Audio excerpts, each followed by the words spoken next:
Hi everyone, and a huge welcome to the Global Food Security Cluster Partners meeting.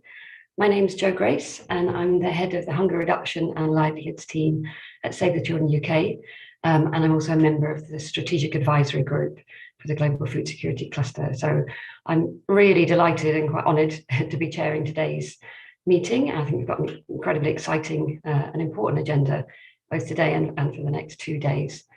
Just before we get started, I just wanted to mention just two things, and then I'll hand over to our guests for opening remarks. Firstly, just to say, if anybody would like to listen in French, there is that option. So if you go to the bottom of your Zoom screen on the right, there should be a button that says interpretation. So if you click on that, you should be able to listen in French. And if you have any problems, just put it in the chat, and I'm sure someone can help you. A huge welcome to the many participants joining. We know some of you will be joining from incredibly difficult circumstances, so a very special welcome to you. I think we're around 80 participants and counting now, so huge welcome. And lastly, just before I hand over to say, this is being live streamed on YouTube, just for your awareness, and also it will be recorded, so if anybody kind of misses anything or wants to listen again, you'll have that option.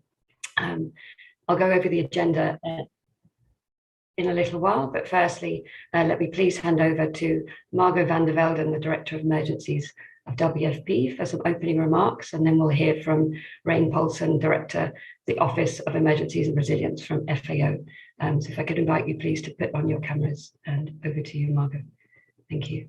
Thank you, Jo, and thanks for all of the participants, and particularly the ones joining us from the various countries where we operate. So a big thank you for joining, but also I think a big thanks for all of the work ongoing for the last so many years, and particularly the last few years that has been particularly difficult. And which brings me to, I'll dive into 2 or 3 topics, and Rain will then nicely set the stage further.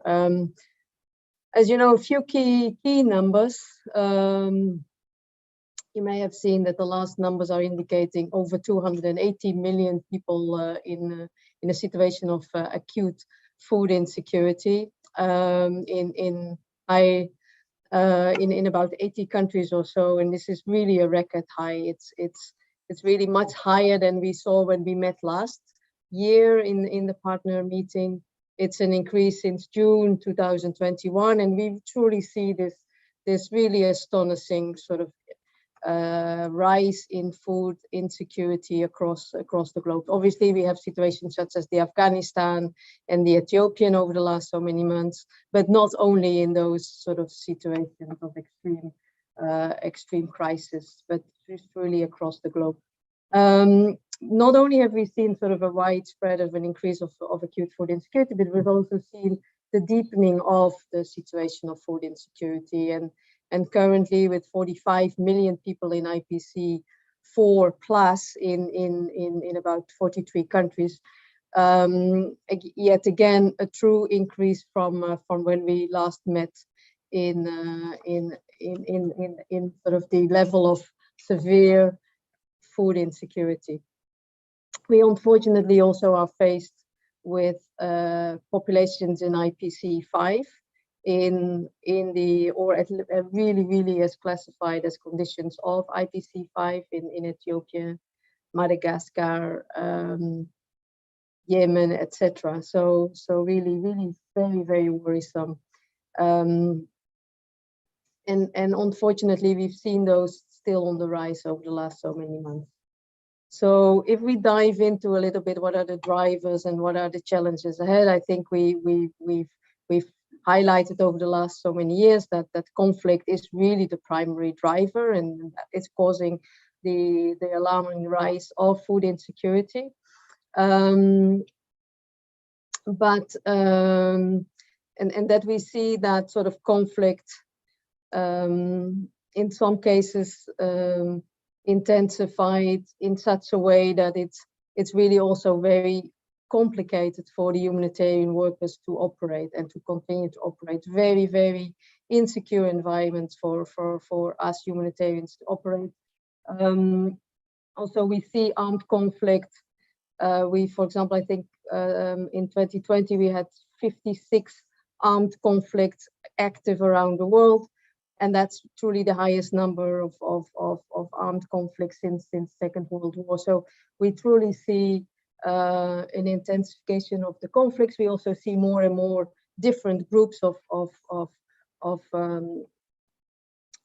armed groups operating, groups that we have never worked with. It's conflict clearly as the primary driver, but I don't think it's only conflict. And we've seen also the severe impact, obviously, of the extreme climate and weather events. You're just highlighting, for example, the Madagascar as one, and Angola at the moment as another. And we clearly see the frequencies of those climatic events rising. But we've also truly seen in 2021, and possibly even more in we will see more of that in 2022, the impact of what I would call an impact of the COVID. But really what one means is the sort of the economic the decline, the food prices that are increasing. FAO has been saying for the last year or so, and only seen increases in and the difficulties in the supply lines and really shortages of sorts, loss of jobs, and a huge inequality that is only increasing further. So quite some challenges ahead. I think the last year and the last few months, truly we've seen the food security cluster teams really tirelessly trying to coordinate as best as possible the humanitarian partners, ramping up the efforts of responding.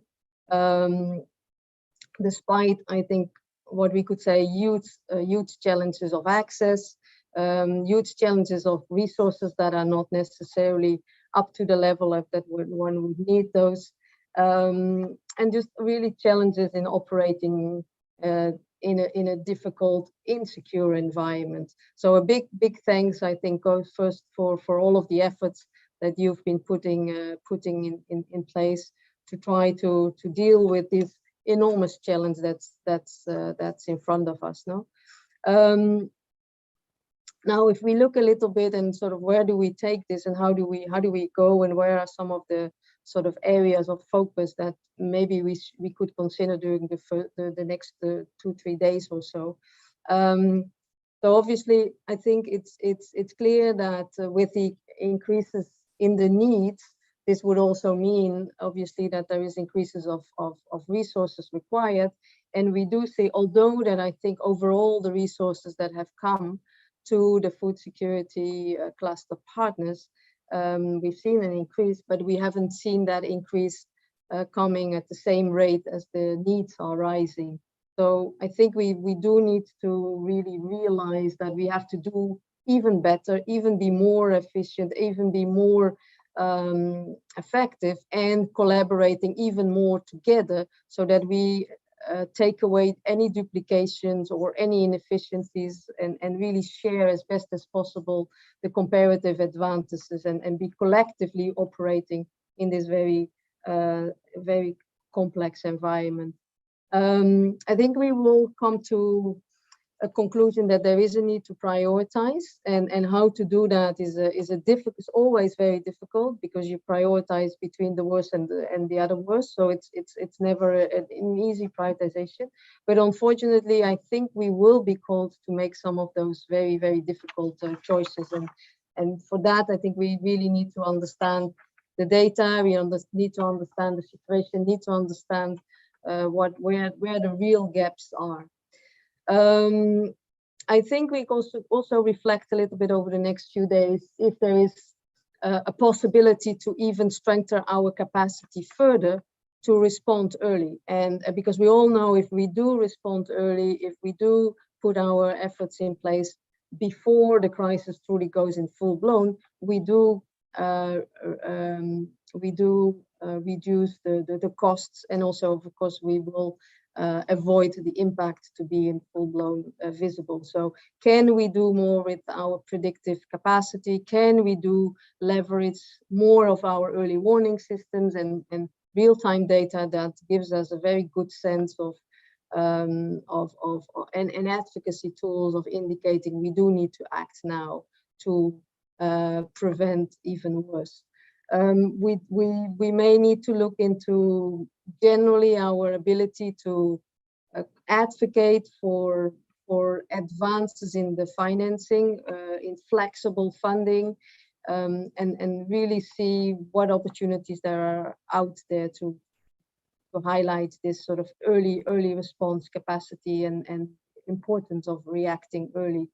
And this is going together a little bit with making sure that we truly have good contingency plans, that we truly have good preparedness plans. I know when we started with the COVID, also 2 years ago, nobody was truly ready for it. And frankly, looking through the last few days of the scenarios playing out again, it almost feels like as we are going to be forced back into where we were 2 years ago.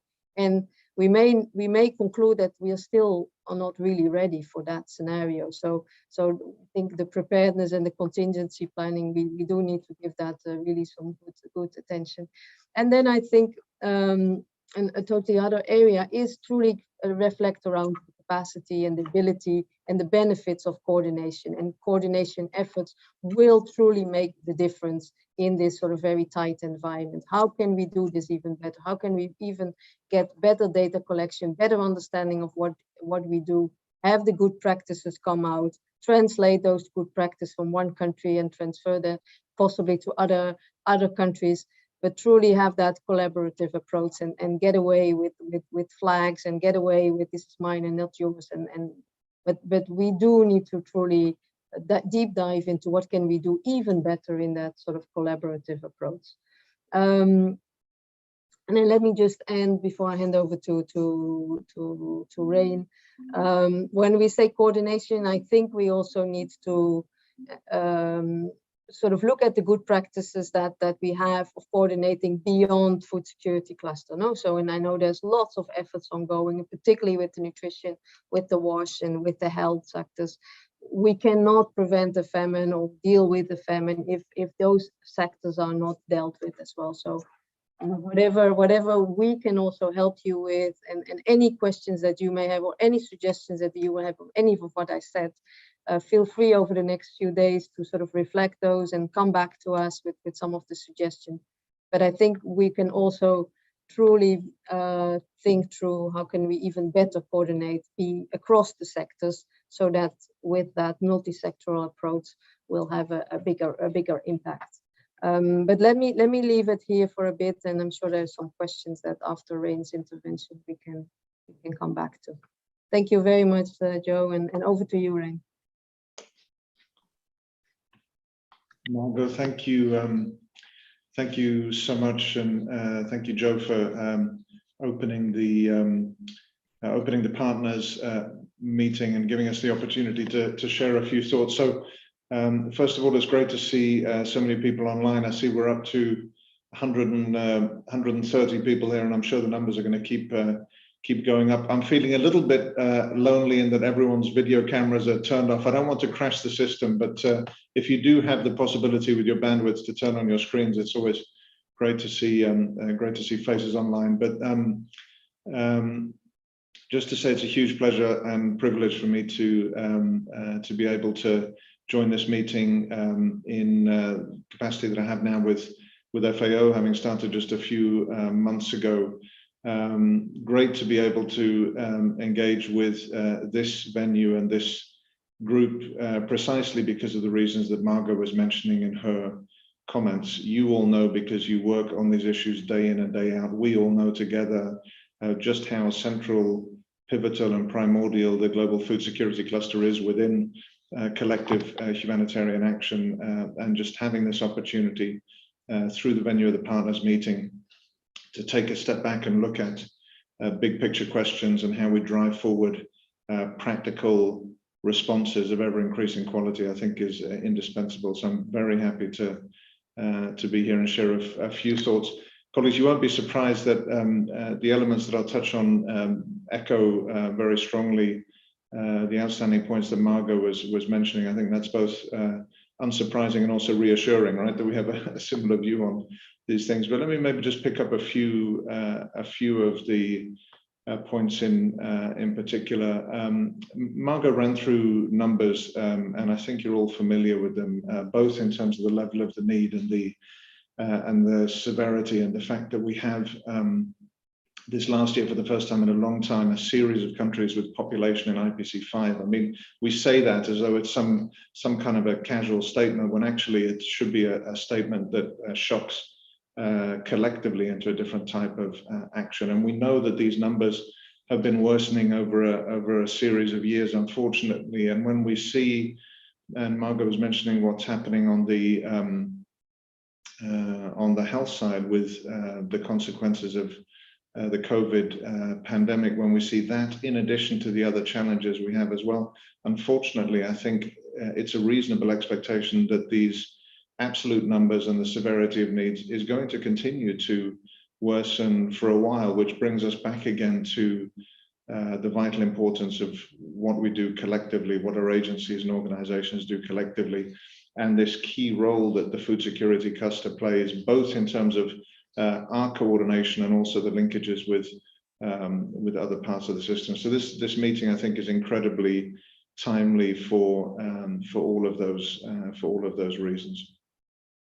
The causes of food insecurity, I mean, reference was made in Margot's comments to what's happening with conflict. We've just been talking about the consequences of the COVID pandemic, the impact of the economic challenges and the secondary consequences of the pandemic. And of course, then we have other threats and hazards that are driving food insecurity as well, unfortunately, whether those relate to crop and livestock diseases, whether they relate to disaster events, hurricanes, earthquakes, other sorts of issues. And of course, we have this all-encompassing, overarching challenge around the climate crisis. And so, these things are coming together, both in terms of driving the need, but also hopefully driving the conversation around why and how we need to work more effectively as food security actors, but the connections with the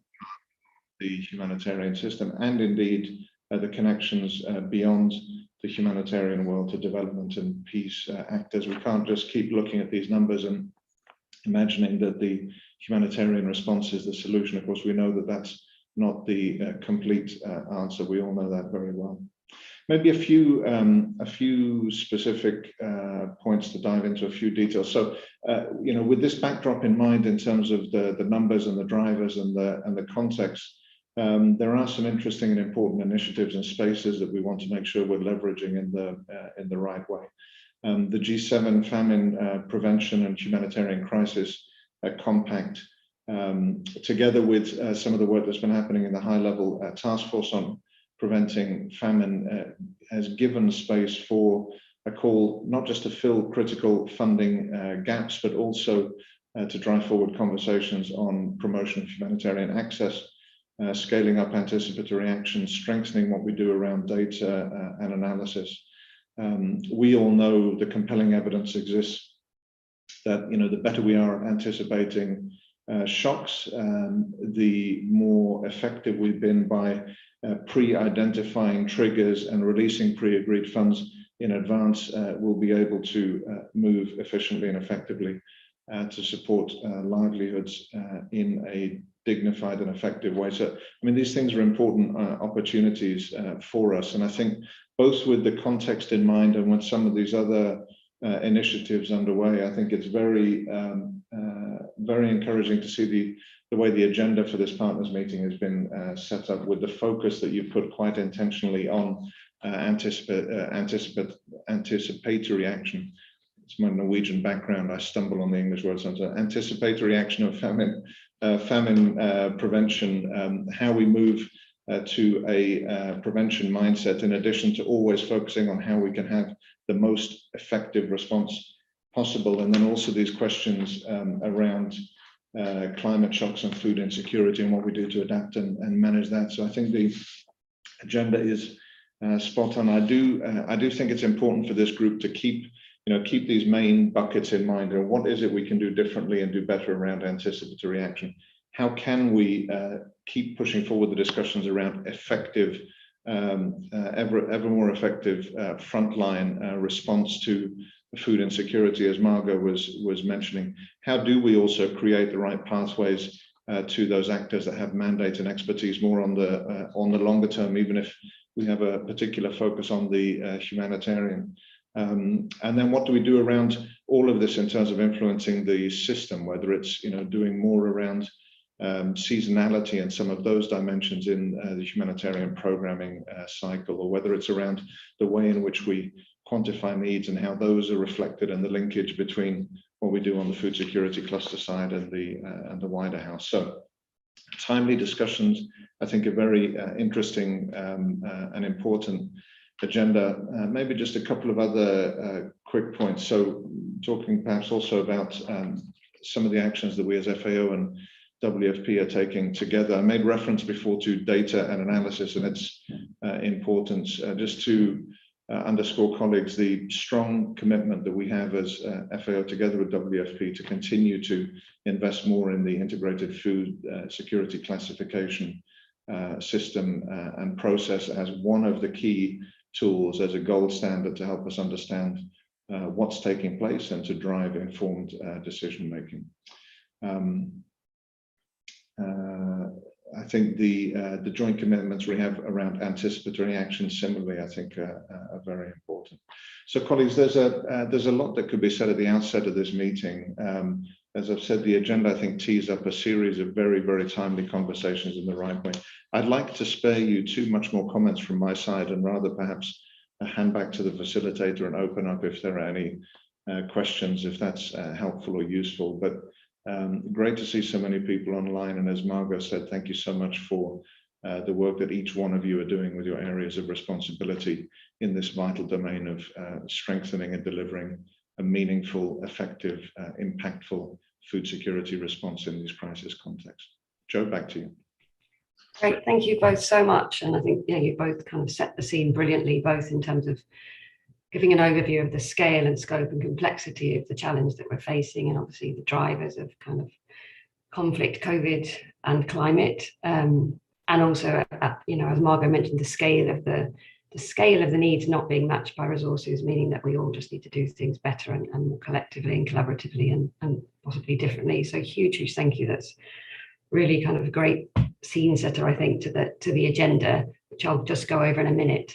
I think we'll have a chance to reflect on a number of things you both mentioned in the breakout rooms towards the end of today's meeting. So we might then come back to you with any questions, but thank you both so much. So just to introduce myself again, because I did start very promptly at 12, and I know not many of us, including me, normally join meetings exactly on time. So my name is Jo Grace, and I'm the head of the Hunger Reduction and Livelihoods team at Save the Children UK. And I'm a member of the Strategic Advisory Group, which is why I'm chairing today, and delighted to be doing so. So thank you again for those brilliant opening remarks. We're now up to 140 participants and still growing, so a huge welcome to you. And as I said at the beginning, a special welcome to those of you who are dialing in from really challenging circumstances, a huge welcome. And also, I'll just repeat again as well that we do have translation in French for those of you who weren't here at the start. So if you go to the bottom right-hand side of your Zoom bar, there is a button that says, I think it's interpretation, that you can click on for that. So a huge welcome again. I did just want to quickly go over the agenda that we have for the next few days, and also to say a huge thank you to all of those who filled in the survey that we sent to really help us build the agenda. So we've tried to create the agenda around kind of what you said were the key things you really wanted to hear about, to talk about. And I guess that, what we heard were, in terms of kind of topics, anticipatory action and climate and environment were the two kind of big ones that you all said you really wanted to focus on. And also we heard very much that, you wanted to hear as much as possible from people who are the closest to working with the communities facing crises. And so we've really tried to build the agenda around that. So we very much hope it meets your expectations. As usual, there'll be time for questions and answers at the end of session. So please do put those in the chat box. And in case there are too many for us to get to today, we will endeavour to we will try to answer them and put them in the report that will be shared of the meeting. So if you don't see a response today, do have a look at that report. And just one last housekeeping thing, because there are so many of you from so many different organisations and places, it would be great to kind of see which organisation you're from. So if you get the chance, if you go to your participant name in the participant list, there's a button that says more, and if you click on it, it says rename, and that enables you to just change it so you could put your name and the organisation that you're from, because we'd love to know who's with us today. I think that's it. So in terms of agenda, I mean, linking to kind of the point around conflict being such a driver of crisis, the first session will be really hearing from colleagues from the huge crisis unfolding in both Ethiopia and Afghanistan. And after that, the remainder of today's session will really be focusing on anticipatory action and famine prevention. So we've got two speakers helping us kind of unpack some of the terminology and some of the definitions. And then we've got some breakout rooms to come together to think about the relationship between the cluster itself and anticipatory action, which should be really interesting. And then tomorrow, we're going to continue with some focus on anticipatory action, but moving to more of a climate environment focus. So thinking about climate shocks, climate adaptation and mitigation, and then actually really thinking about the environmental impact of humanitarian response itself, and what more we can do to kind of mitigate against environmental harm. Then we'll hear a bit of an update from the Strategic Advisory Group in terms of our kind of main work and priorities, and we'll be welcoming two new Strategic Advisory Group members and saying goodbye to two members whose two-year term has come to an end, and so we'll be hearing from them. Sorry, I'm going a bit faster than the screen, apologies. And then on day 3, we'll be hearing, it will be the day for the working group sessions. And again, kind of as working groups thinking through the role the cluster can play in anticipatory action, climate and environmental issues, and particularly what can be done over the next 6 months to strengthen those in line with the strategic plan. So really exciting agenda. As I say, we've really tried to build it around the feedback we got from the survey, and I think it all does very much resonate with the comments from Margot and Rain that we just heard. So with that, I would very much like to welcome and hand over to our Global Food Security Cluster Coordinators, Nawal Abidi from WFP and Abdul Majid Khan from FAO, who are going to welcome and introduce the next session. So over to you if you're there. Yeah. Good evening, good afternoon, good morning, everyone. So really pleased to see you again. I think for some of you, we have had this discussion last year during the anniversary of the Global Food Security Cluster, and then we had a follow-up meeting last May, where unfortunately all these challenges and everything were discussed.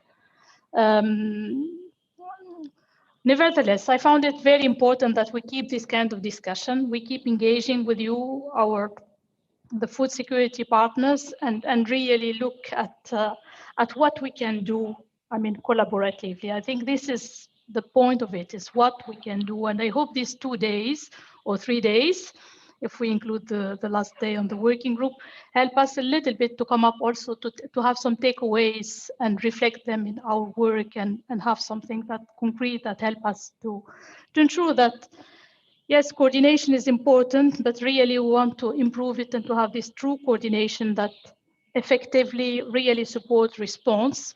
And what are the things that we are all faced with so many challenges. So what are the thing that we need really to focus on? I think it's a matter of focus, a matter of doing a little bit more collaboratively, avoiding duplication, but looking at better synergies, looking at our comparative advantage, and of course, keeping up the pace with the challenges that unfortunately are that many. So that's a little bit like my few words, and thanks again, for our 2 directors of their inspiring opening remarks. And I would like really also to thank the colleagues on the field that are, I mean, that they have been taking that are doing the work, actually. I mean, our coordinators, the food security coordination teams, the partners, all of them that they have been doing and supporting us during, I mean, this quite, I mean, if I'm looking backward, I mean, for a year, I mean, I think it's quite challenging year. I wanted to go more. I mean, Joe has also explained a little bit the agenda. I think the focus of today is hitting a little bit on these two important, I mean, two of the major crises that we're facing and where we have been involved as well in terms of providing the support to these two crises and hearing from the country teams. And I hope also that will come also with a reflection on what can be done better to support the important work that they are doing there. And then, as you said, I mean, we'll have also other important moments in these 2 days to reflect and contribute and have these takeaways. So I think I'm not going to really say much more than that. I would like also to take the opportunity to introduce my colleague, Abdul Majid, who is also joined quite recently the cluster as the co-coordinator, and we are looking forward to working closely together and connect with all of you and engage with all of you on this important undertaking. Thank you.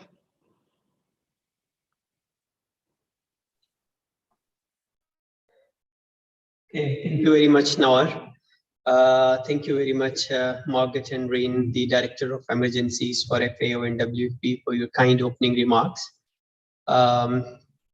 Yes, the agenda is, I think, very well designed based on the inputs from all the partners across the globe. This is our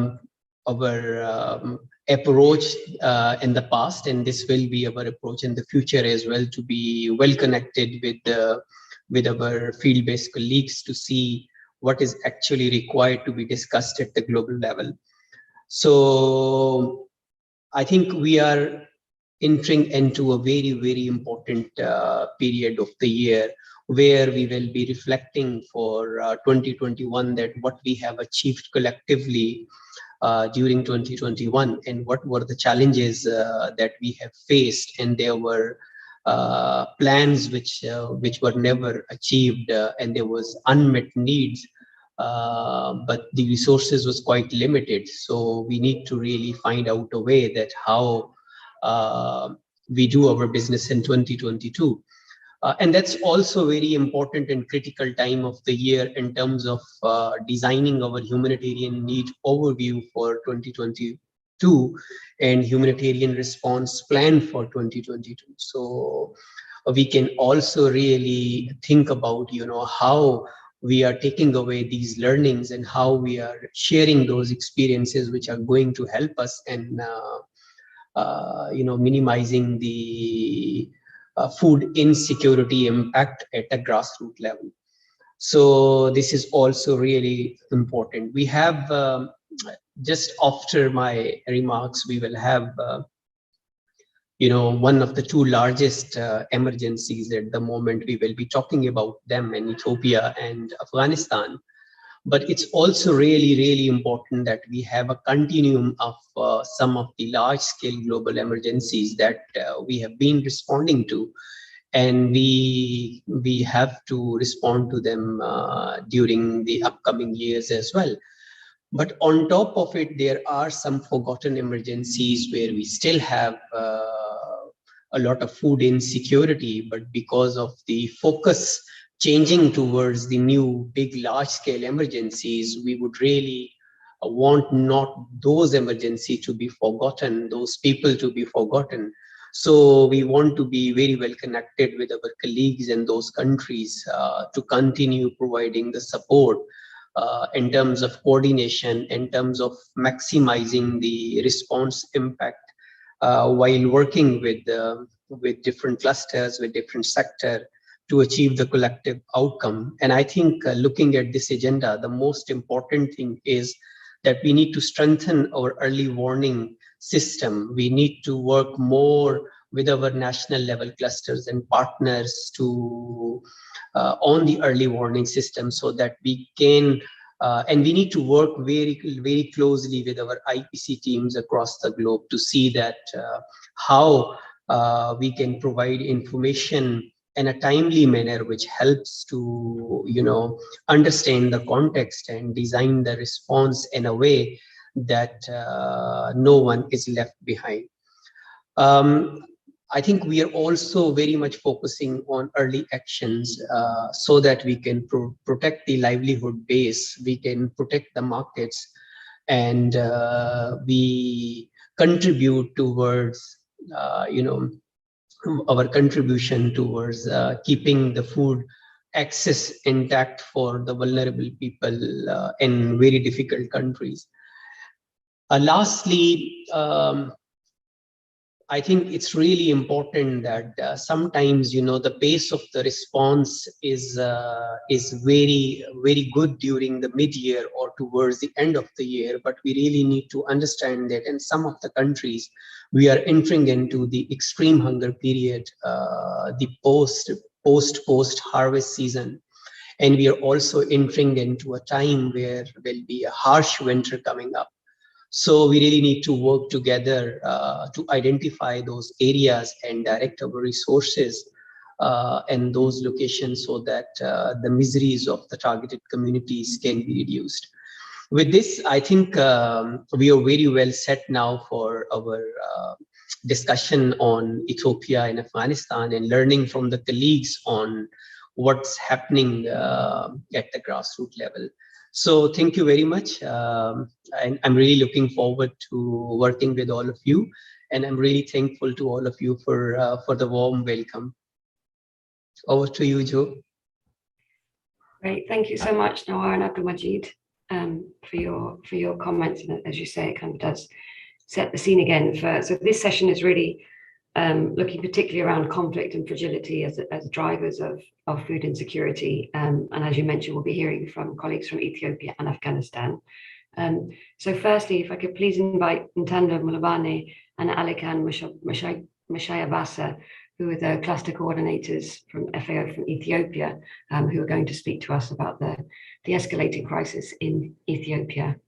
So over to you if you're ready, please. And sorry, I should just say the chat box, I'm told, is actually disabled. So there'll be a link that we put into the chat that I believe you can click on to register any questions that you have. So please do use that. It's there now. So yeah, please enter your questions at that link.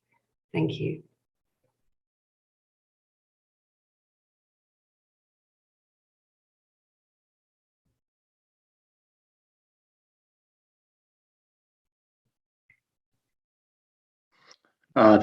Thank you so much, Grace. My name is Ntando Mlovane. I'm just waiting for my co-presenter to be online. I can't seem to see him, Aliken. So before he comes immediately, just to give an explanation in terms of the coordination arrangement for Ethiopia, we have the food cluster, which is led by WFP. The coordinator is Aliken. And then we have the agriculture cluster coordinator, myself, Ntando, for FAO. So in terms of our presentation, we have Aliken presenting, and then I'll take it over from halfway through. So just to check if Aliken, you're there, you can go ahead. Nando, thank you so much. Can you hear me? Yes, we can hear you well, thank you. Hi, good morning, good afternoon, good evening, colleagues. My name is Alikan Mshayabasa, as Ntando has said. I'm the food cluster coordinator for Ethiopia. And let me start by saying, I could not agree with you more, like Marco and Nawa, what you have said, there's need to invest in early warning systems. And I want to start by saying in Ethiopia, we do have all the key drivers of food insecurity that were alluded earlier by colleagues. And thanks, I don't know who is moving the slides, but just looking at Ethiopia, we do have conflict and climatic shocks that have contributed to worsen food insecurity in the past few years. And this has resulted in significant disruption in livelihoods, income and food sources, and large-scale population displacement. Just to give you the numbers, we do have nearly 4.2 million people who are displaced in Ethiopia as we speak, and it's likely to be more because there are ongoing conflicts in the northern part of the country. And just to highlight, it's not only the ongoing conflict in the northern part of the country, we also have conflicts in western part in Benishangul Gumuz, western parts of Oromia region, where we have so many people that are in displacement settings. And in the past few years, we also noticed that Ethiopia was affected by climatic shocks, including drought and floods. And recently, as we are speaking, we do have drought conditions in the southern part of the country, in Borena and Dawa zone of Somali region. And I was just looking a few days ago, as of October 2021, FuseNet Alert noted that the Horn of Africa region is likely to face third consecutive below average rainfall season since late 2020. And this is likely to intensify the ongoing drought and significantly worsen the food security situation up to mid-2022. And we also have communities in the southern part of the country, particularly in low-lying areas where we have flooding, particularly in the Somali region, SNNP and Afar, where these communities will require immediate and emergent food assistance. And going to pests and diseases, Ethiopia experienced the worst locust outbreak in 2019 and 2020. And this resulted in significant damage to crops and pastures and contributed to increase in people who were assisted by partners with emergent food assistance. And on economic situation in the country, I was just looking at the recent report that came from the Central Statistics Office. It seems inflation has increased by 24% in October 2021 when compared to the same period in 2020. And the food inflation is the main driver of the increase in inflation in the country. And I can also share some of the links to some of these reports, which shows an increase and worsening situation because of economic situation. And one of the reports that came in as from WFP, Market Watch, as of August 2021, which indicated that between October 2020 and August 2021, the local currency went down by about 20% against the major currency, which is the US dollar. So it's really concerning. And now with COVID also affecting food systems in the country, we are likely to have an increase in people who are in need of emergency food assistance. And that's where we call for coordinated approach in addressing food situation in the country. Next slide. As Ndando highlighted, the food security cluster in Ethiopia is split between food cluster and agricultural cluster. I'm going to give an update on the food cluster. And thanks, I want to highlight here, thanks to partners, to the joint emergency operation, which is led by CRS, and also to World Food Program in Ethiopia, and the government of Ethiopia for providing support to vulnerable communities.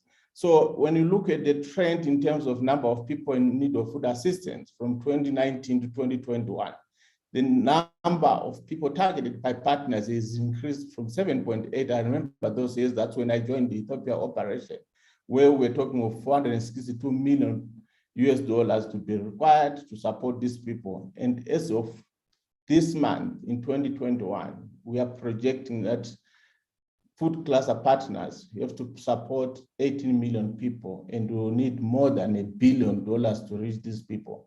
By the way, this is not including a nutrition-dense food basket. It's the basic food items that also require cereals, pulse, and vegetable oil. And this drastic increase in food needs is mainly due to disruption of livelihoods because of conflict mainly. And of course, we are getting reports of multiple displacements and where people are losing their usual sources of income and food. And of course, the drought condition in the southern part of the country is contributing to increase in food in the country. It's really worrying that we see an increase of food insecure population in the country. Next slide. As I indicated earlier, we do have the joint emergency operation, and I'm happy that we do have colleagues from JOB online. They will also be available to respond to any questions. We also have the Ethiopia Disaster Risk Management Commission providing support to nearly 40% of the targeted beneficiaries. And we have World Food Program, and they scaled up their operation to reach additional people in the northern part of the country, in locations that were traditionally supported by the government of Ethiopia. In terms of the targeted population groups, we are talking of the conflict-affected households in the north and the western part of the country. And we also have mainly the internally displaced people due to the conflict, and the returnees, those who were previously displaced, that are now returning back to their communities, and they are all in need of immediate food assistance. And of course, now we are talking of the drought conditions in the southern part of the country, where we are projecting that 500,000 people are in need of immediate food assistance due to loss of livelihoods and food sources. And of course, the drought, the flood conditions in Afar and the low-lying areas of the country will require immediate food assistance in the short term while they are waiting to go back to their communities. So I think that is my last slide before I hand over to Dando Mlobani to go through the agriculture cluster update. Over. Thank you so much, Aliken. I'll just take it over from here. So in terms of the agriculture, I'll just straight away go into the terms of the requirements. The requirements have grown from 2019, as you see from the graph, from around 63 to now around 66.4. Must allude maybe that also this figure doesn't really cover much of the rehabilitation work. We have seen a massive destruction of irrigations, and we have seen a number of vet clinics that were destroyed, almost 80%, and a lot of infrastructure from the agricultural point of view was destroyed by the conflict. And this requirement doesn't take into account all of that. So it's mainly the response materials, or rather the inputs that we require for food production, livestock health, and livelihood. But it's worth noting that the increase in agricultural needs are mainly due to conflict. As Aliken alluded, also the desert locust really wreaked havoc in 2019-2020. And the large displacement, a large number of people have been displaced. And this, of course, has destroyed a number of livelihoods and thrown a number or millions of people into food insecurity. So drought in the southern parts, as Aliken mentioned, I don't think I need to re-mention this, but it's very worrying that we have this in the southern part, and we have been placing a lot of effort into the anticipatory action and also trying to work on the early warning system. I think there's also an effort to try and work on the PLUS, which is the predictive livestock early warning system, to see if it can work. And we are putting this into action in this part of the country. Next slide, please. In terms of the operational presence, so in the north, of course, Tigray, Afar, Amhara, these are the conflict areas, but as Aliken alluded, there are quite a number of other areas outside the north that are affected by conflict. But in terms of our operational presence, you will see the sort of darker blue indicative of the intensity or on the number of partners is mainly on that blue side to Tigray and mainly around Afar, and also going into Amhara. We think that we will be strengthening or rather having more partners in Amhara because of what's happening now. And of course, issues also pertaining to access are affecting where partners can work. And that's why I think in some of the areas you just see it's not shaded. And not because there's no need, but maybe some of it is due to access. And then down to the south, obviously in Somalia, Oromia, and SNNP, these areas also where partners are working.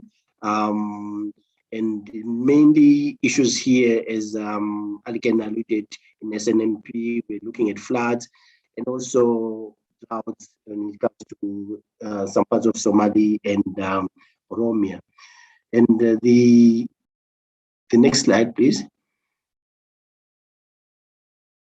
The challenges, some of them we've mentioned. So access and insecurity is our biggest challenge in Ethiopia. The access to farmlands and influence by farmers still remains a huge challenge. And this is affecting both the response and also affecting, obviously, the food production and ultimately the food security situation in the country.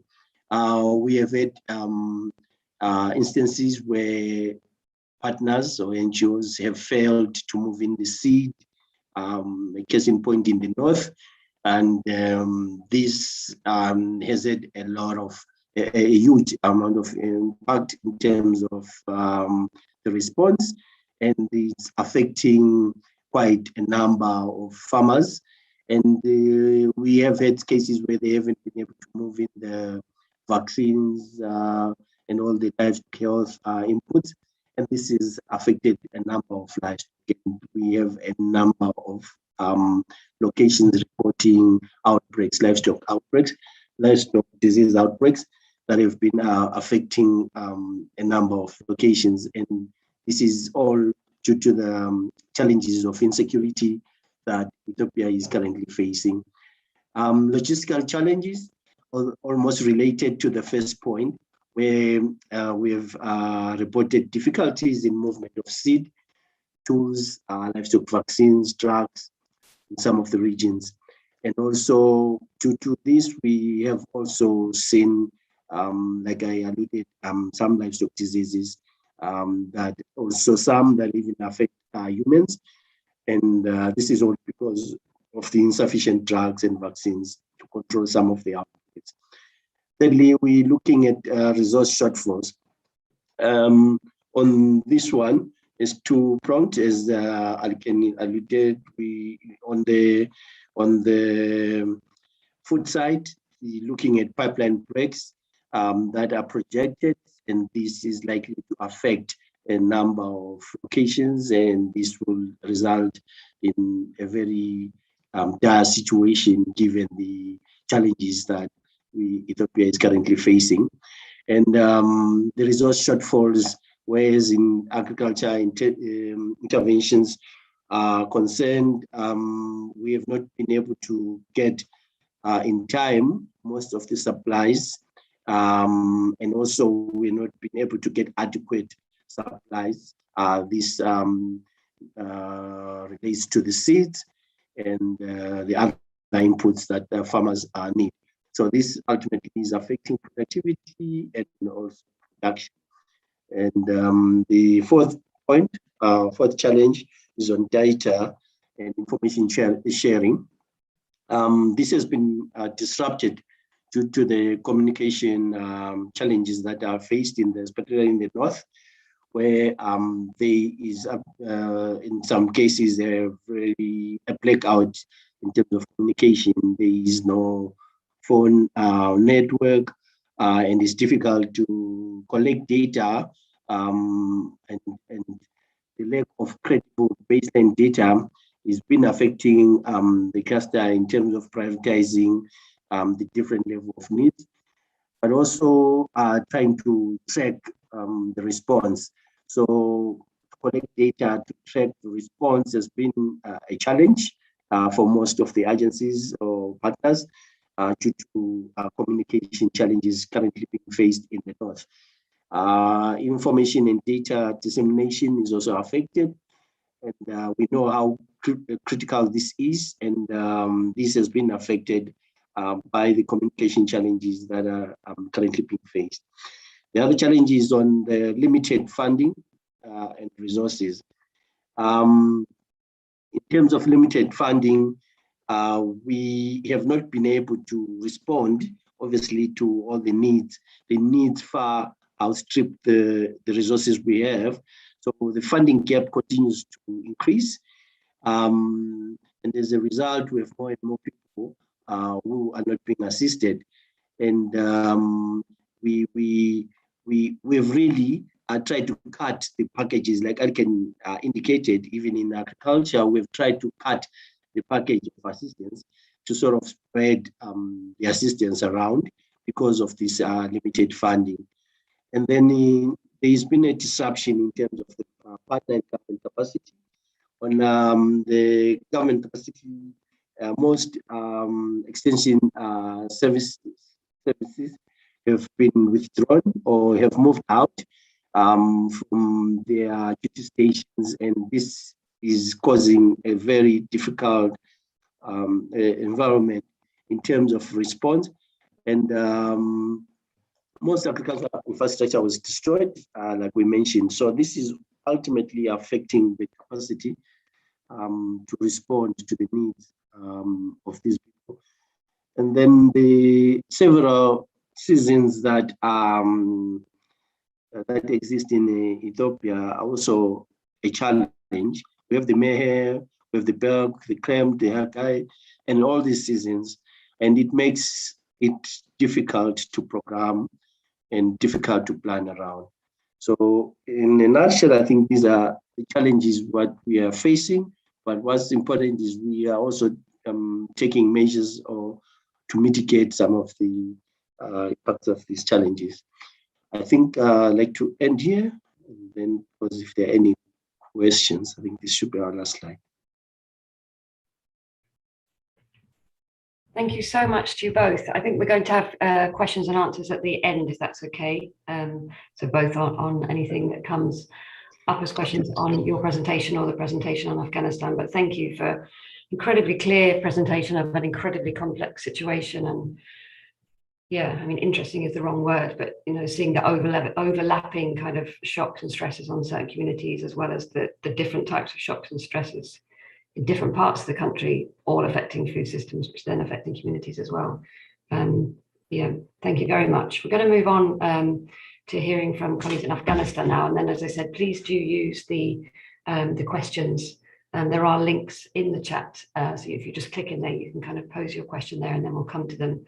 We should have at least 15 minutes at the end of this session for any questions on either the Ethiopia or the Afghanistan presentation. But firstly, thank you, and huge welcome to Daniel Malenga, who's the Food Security Cluster Coordinator in Afghanistan, and also to Mr. Ahmed Al-Razai, the Disaster Risk Management Coordinator from IFRC in Afghanistan. I believe you're both going to be speaking to us today about the food security situation in Afghanistan. So over to you. Thanks, Jo Grace. Good morning, good afternoon, and good evening, ladies and gentlemen. Just to confirm, Jo, if you can hear me. Yes, you're very clear. Thank you. Thank you. So my name is Daniel Mlenga. I'm the Afghanistan Food Security Cluster Coordinator. With me today from Afghanistan is Mr. Ahmed Ali Rezai, like you said, the Disaster Risk Management Coordinator from IFRC. So I will provide a brief overview of the situation in Afghanistan, and Ahmed will provide a voice on the ground, giving an operational perspective of the situation. Next slide.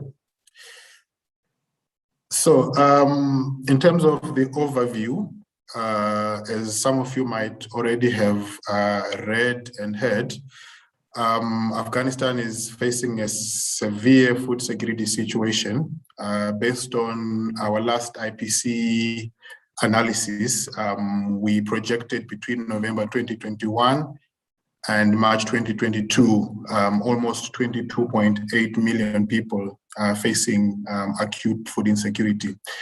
This being in IPC phase 3 and IPC phase 4. This is the highest proportion recorded. So we are looking at close to 55% of the population, and of which of these 21% are in IPC phase 4 and about 34% are in IPC phase 3. And as we can see from the map, in our IPC analysis, we have classified 45 analytical areas or analytical domains. And out of these 45 for this projection period, the one that we are in right now, 32 areas are classified in IPC phase 4, and the remaining 13 in IPC phase 3. So this is showing that over half of the country is in acute food insecurity. We also look at the urban areas, and I just wanted to focus on the urban areas because the situation has significantly deteriorated in urban areas.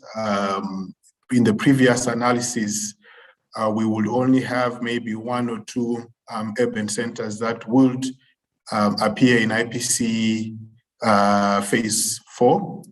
But this time around, of the 11 urban areas that we have in Afghanistan, 10 of them are in IPC phase 4. This is showing that the urban areas as well will be in dire need of food assistance. And within these urban areas, we are looking at close to 5 million people in IPC phase 3 and IPC phase 4.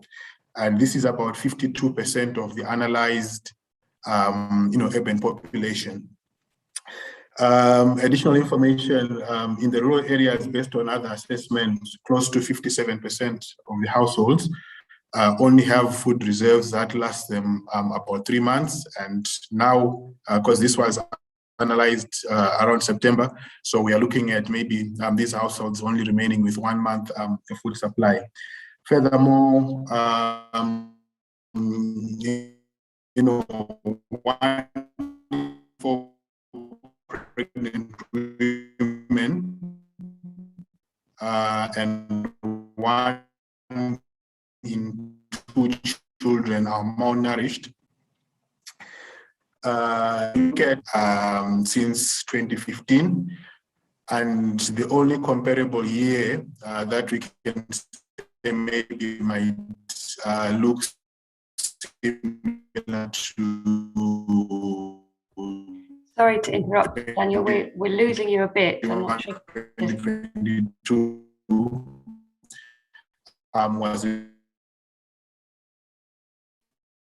Sorry to interrupt you, Daniel. We're losing you quite a bit. There may not be anything you can do about that, but just to let you know, you're cutting in and out quite a lot. If there's anything you're able to do. Can you confirm if you can hear me now? I've tried to change the connection. Yeah, that sounds much clearer. Thank you.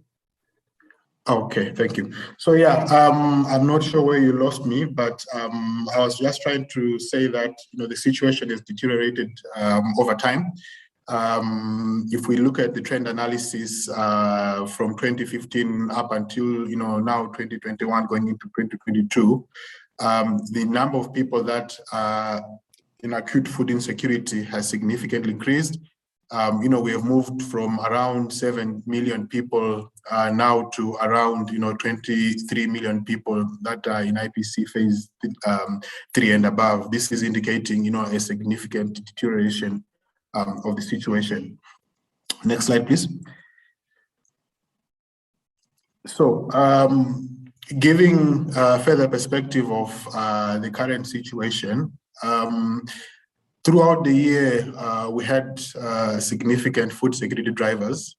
Conflict was the main one, amongst others.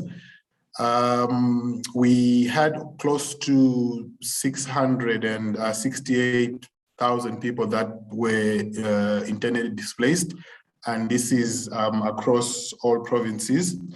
However, now we are also hearing that some of these people that were displaced, they are now being asked to return to their places of origin.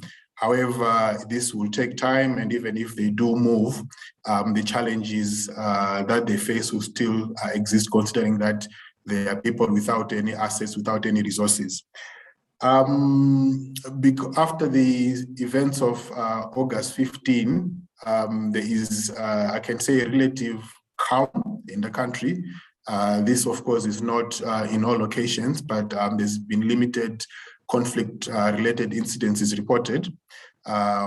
Other areas that were initially inaccessible are now accessible. So it means that our partners can be able to reach close to all the locations in Afghanistan. With regard to drought, we faced a significant La Nina, which resulted in a drought-like conditions between 2020 and 2021. And this was the second drought in 4 years, considering the 2018 drought. And this affected close to 25 of the 34 provinces in Afghanistan. And this significantly affected the wheat harvest. And we projected, or the government at that particular time projected close to 2.46 to 3 million metric tons wheat deficit. And currently we are also looking at another La Nina. Of course, the projections are indicating that it's going to be a weak to moderate La Nina, especially in the winter period between November and March. But this is likely again to be associated with another drought. Of course, it's something that we will continuously monitor, but the issue is if we do have another drought, considering that households of vulnerable populations did not recover from the first one, being affected by another significant drought, or at least reduced precipitation, will significantly affect so many things: food availability, prices, or employment opportunities. All these will be affected. So we are simply going to perpetuate the very difficult situation that we are already having right now. Looking at the economic crisis, again, throughout the year, we did already have a collapsed economy. But again, the events of the August 15 further affected the economic situation. The banking system significantly suffered, though there is some progress in terms of trying to open up the banking system, but still most of the people, most of our partners are being affected. Cash programming is affected because people cannot fully access the banking system. Salaries cannot be paid on time. There's limited cash withdrawal.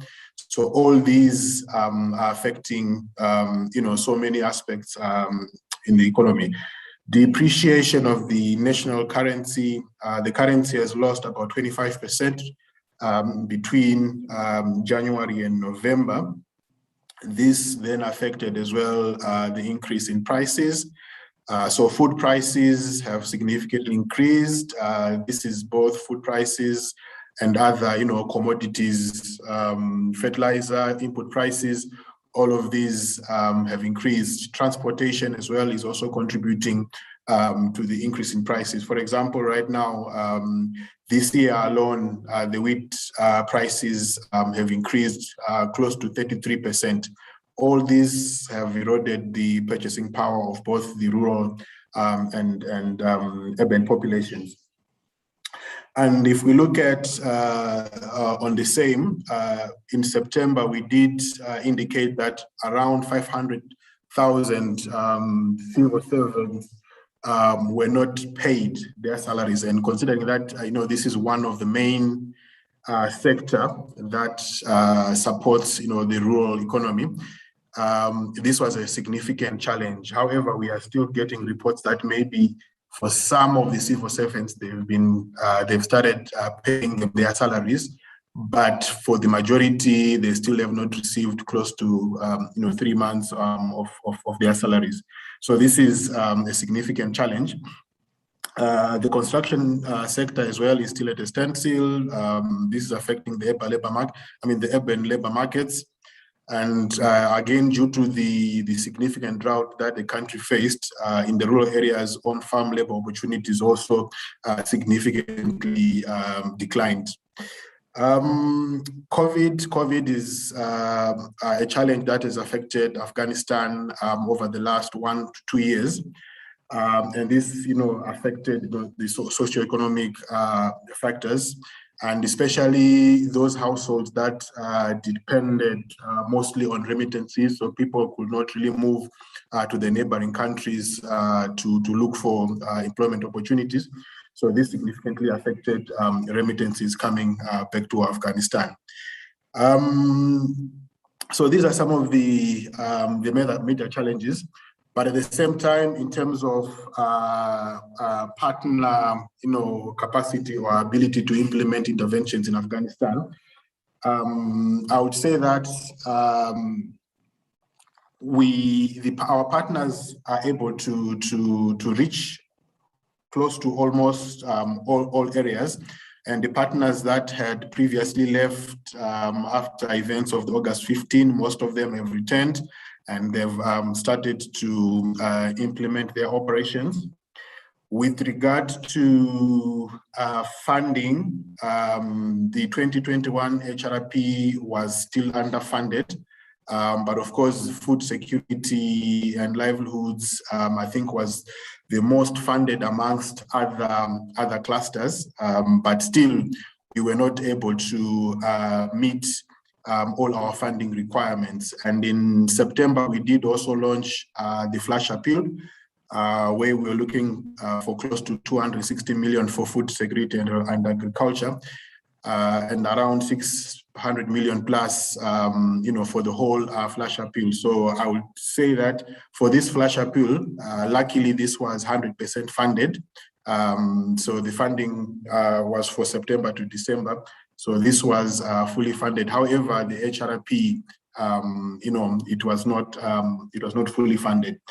Logistical challenges, border operations have improved.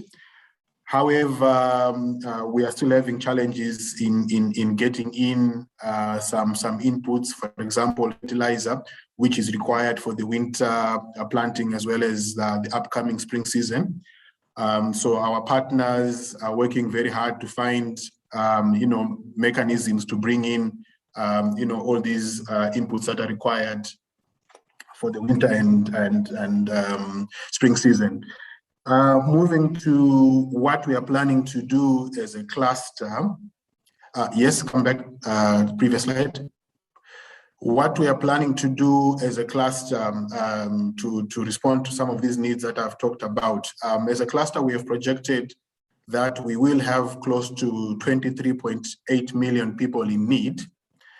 And of these 23.8, we are planning to support 21.5 million with life-saving food assistance. And we are also planning to support 10.7 million people with livelihoods. We are targeting all 34 provinces of Afghanistan, focusing on IPC phase 3 plus provinces. And we will also have a special focus on urban areas, considering that 10 out of the 11 urban areas are in IPC phase 4. We do have close to 170 partners. These are national, international, and UN agencies, and these have good access to all areas, as well as a good capacity to deliver. And to be able to implement all these activities for the next humanitarian response plan, we are going to ask for close to 2.6 billion, of which 2.2 billion will be for food assistance and around 400 million for livelihoods. Next slide, please. And in terms of the specific activities here, I just tried to show the seasonality of our response. So basically, this is our seasonal calendar showing the different times where we normally implement our activities. But in terms of the specific response activities that we are going to promote, like I initially indicated, food assistance will focus on both IPC Phase 3, IPC Phase 4, returnees, refugees, IDPs, as well as those that are affected by natural disasters like floods, drought, or any other, disaster that might affect the country.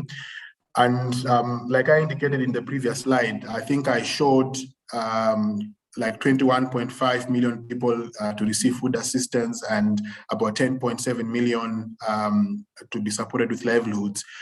But I said also 23.8 million people in need. So you will see that there will be a very strong integration between food assistance and livelihood interventions, so as to ensure that those people that are in IPC Phase 3 and IPC Phase 4 will not fall into a worse off phase. So they will, based on a strategy that we're working on, they will be supported with both, food assistance as well as livelihoods. And specifically in terms of the food assistance, so this will be both in cash and in kind. And for livelihoods, they will be focused on livestock protection, especially for the herders and livestock owners, starting from now during the winter period and beyond. Considering that the 2021 was a drought year, so most of the pasture areas were affected. The cost of feed is very high because of the poor harvest. At the same time, we will scale up, season critical support for the spring season crops, which are the wheat and the vegetables. And at the same time, food for work assistance to improve, local irrigation and flood protection infrastructures. This will target those areas that were affected by the La Nina. And at the same time, we will also promote small scale alternative livelihood programs like backyard poultry, kitchen gardening, to reduce, the serious income gaps, as well as also to target, the women beneficiaries, as well as those that are very vulnerable. Sorry to interrupt, Daniel. And we might need to wrap up quite soon, just in terms of time and to ensure we can get a few questions in, if that's okay. Sure.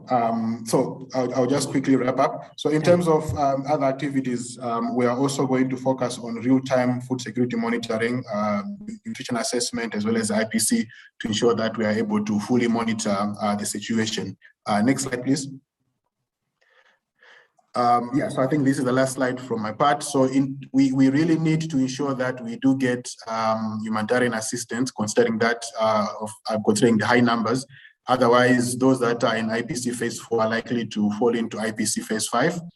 And also, we are having reports on malnutrition that is on the increase. So without this assistance, these malnutrition levels are going to increase. So is the adoption of negative coping strategies.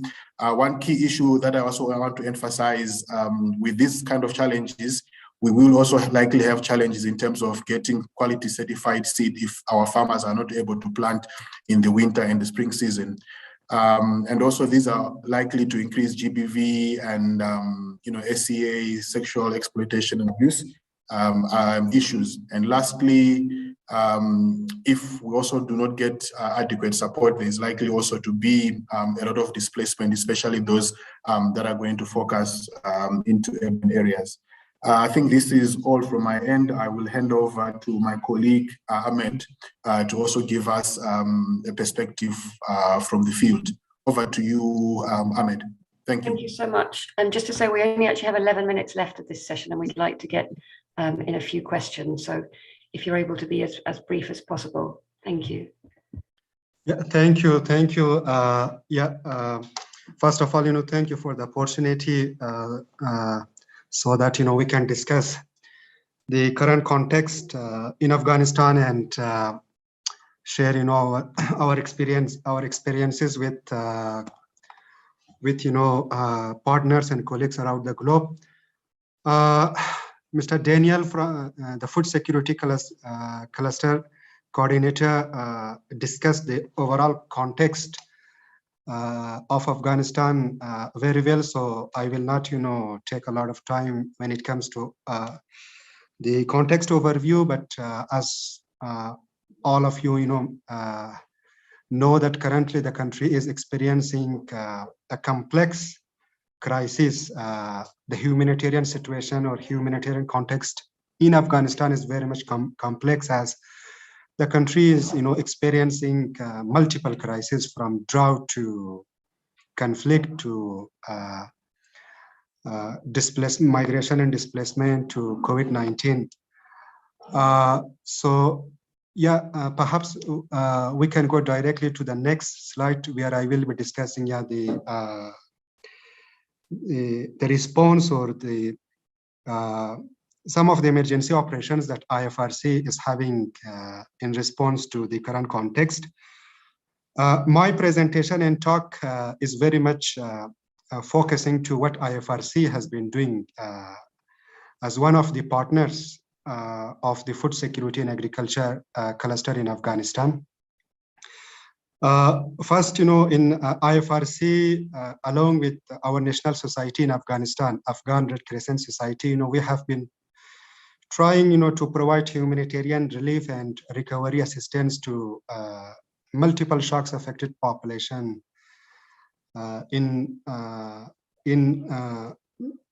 across the country. Our national society, the Afghan Red Crescent Society, is having branch offices in all 34 provinces. So based on, our capacity and financial resources that we have, we have been providing humanitarian assistance to affected population or the people in need in different part of the country.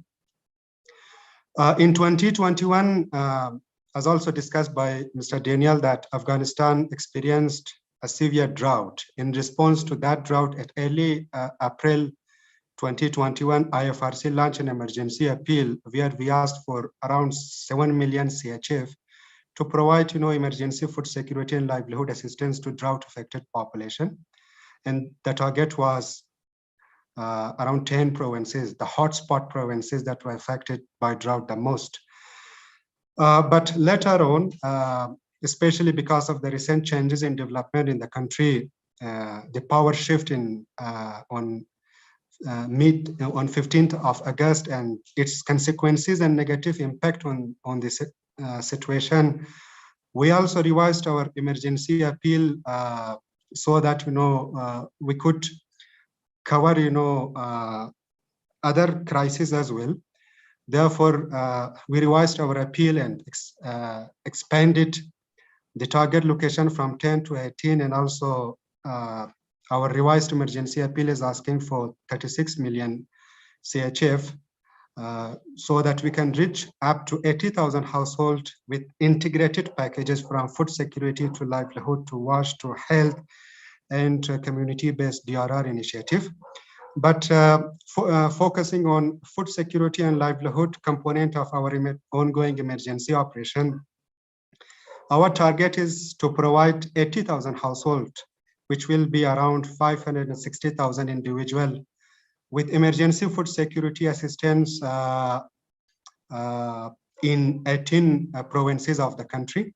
Each household will receive food assistance for 2 months, and the composition of the food package is listed here in the slide. You can see that it is comprised of 6 to 7 different food items, but the package or the monthly food parcel is, sufficient for 100% of food basket for a family of 7, means that covering 100% of the food basket of a family of 7. And then for the livelihood restoration and protection component of the emergency operation that we have been implementing, under this component, we are planning to provide around 25,000 households with livelihood restoration and protection assistance. Under this specifically, we are planning to provide agriculture kit, vegetable kit, livestock packages, and also some community-based micro-enterprises to target population. Next slide, please. Yeah, so a very quick one. This is, the target provinces that we have under our emergency appeal. So sorry to rush you, Ahmed. We have a couple of quite interesting questions that we'd like to put to you as well. So just a couple more minutes, if that's okay, if that's possible. Thank you. Sure. Yeah. So under, our emergency operation and given the financial resources that we have secured so far, we have started, the procurement for 30,000 food parcels that will be distributed to target household, 3,500 winterization kits, 3,600 household kits, and also around 3,000 comprehensive hygiene kits. So for these packages, we already have, the financial resources confirmed, secured, and these assistances will be provided or distributed to target household in next 2 months between December and January. We are also, providing emergency healthcare assistance through our mobile health teams that we have in 33 provinces of the country. Yeah, maybe next slide. Yeah, some of, quick operational challenges, which is mainly because of the recent changes and development in the country and how we are trying to adapt with the situation. Number one, as also discussed, that because of recent changes, the banking system in Afghanistan was disrupted. Therefore, especially, the cash, access to cash was very much or significantly affected. In response, to the context, what we did, when we changed, the response modality from cash-based intervention to in-kind distribution.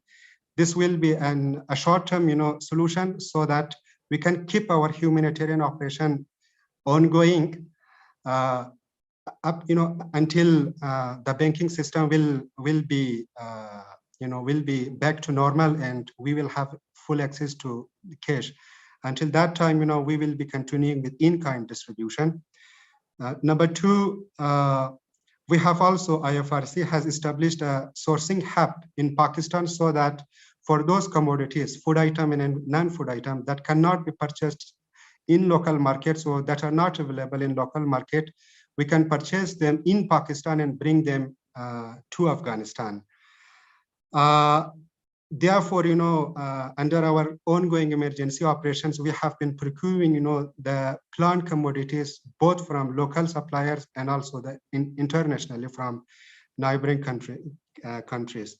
When it comes to payment mechanism, as I said, we have been trying to use, multiple options. One, IFRC has signed contract with Hawala agent money dealer so that we can bring, some physical cash, some hard cash to the country in support of our ongoing emergency operation to pay the staff salary, to do the beneficiary assessment, and also do, support the procurement or the distribution activities.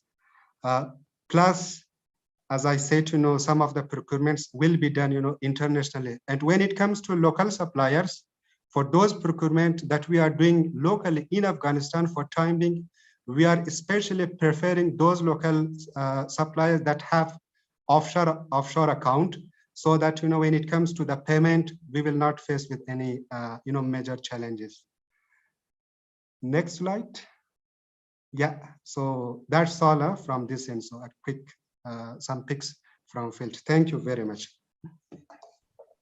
Thank you so much, Ahmad, and sorry to rush you, but yeah, brilliant job in a very short period of time. So thank you so much. And I think actually on your last slide, or second to last, you answered actually a couple of questions, and you gave me some examples as to how you are dealing with the challenges in terms of the banking system, devaluation of cash, and that was certainly a question as to what partners can do. So I don't know if Daniel would have anything to add in terms of what other partners are doing, but you gave a really good overview of some of the ways in which you're trying to kind of get around that huge challenge.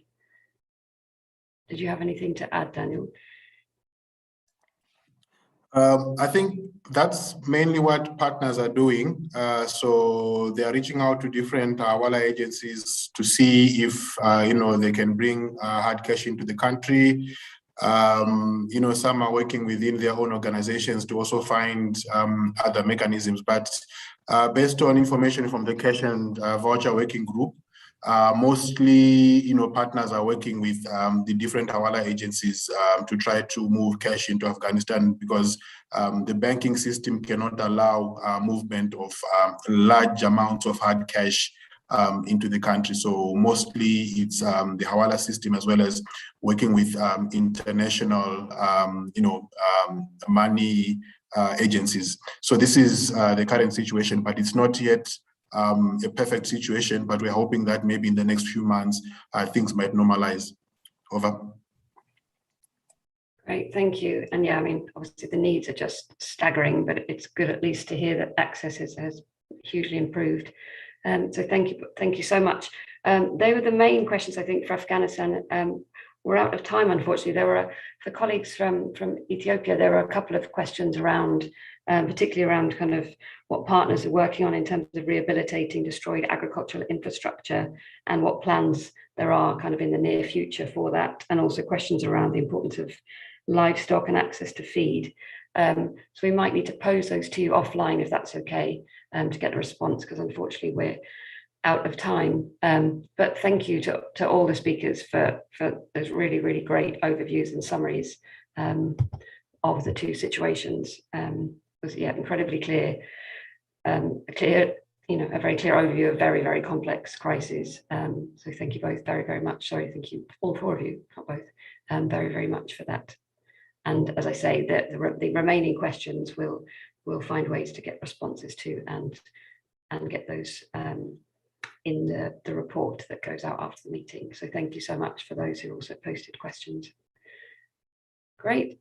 So it's time now to move on to session 2 of the agenda, which is, I guess, slightly more forward thinking in a way, parts of the agenda, and it's really focusing on anticipatory action and famine prevention. So how do we act ahead of crisis, but also kind of helping us clarify some different terms that we use, including anticipatory action, which I think is used in different ways by different actors. And I think useful to kind of understand the different ways that they can be used, but also to hear from the IPC Global Support Unit around the different definitions, some more recent than others, around famine likely and risk of famine.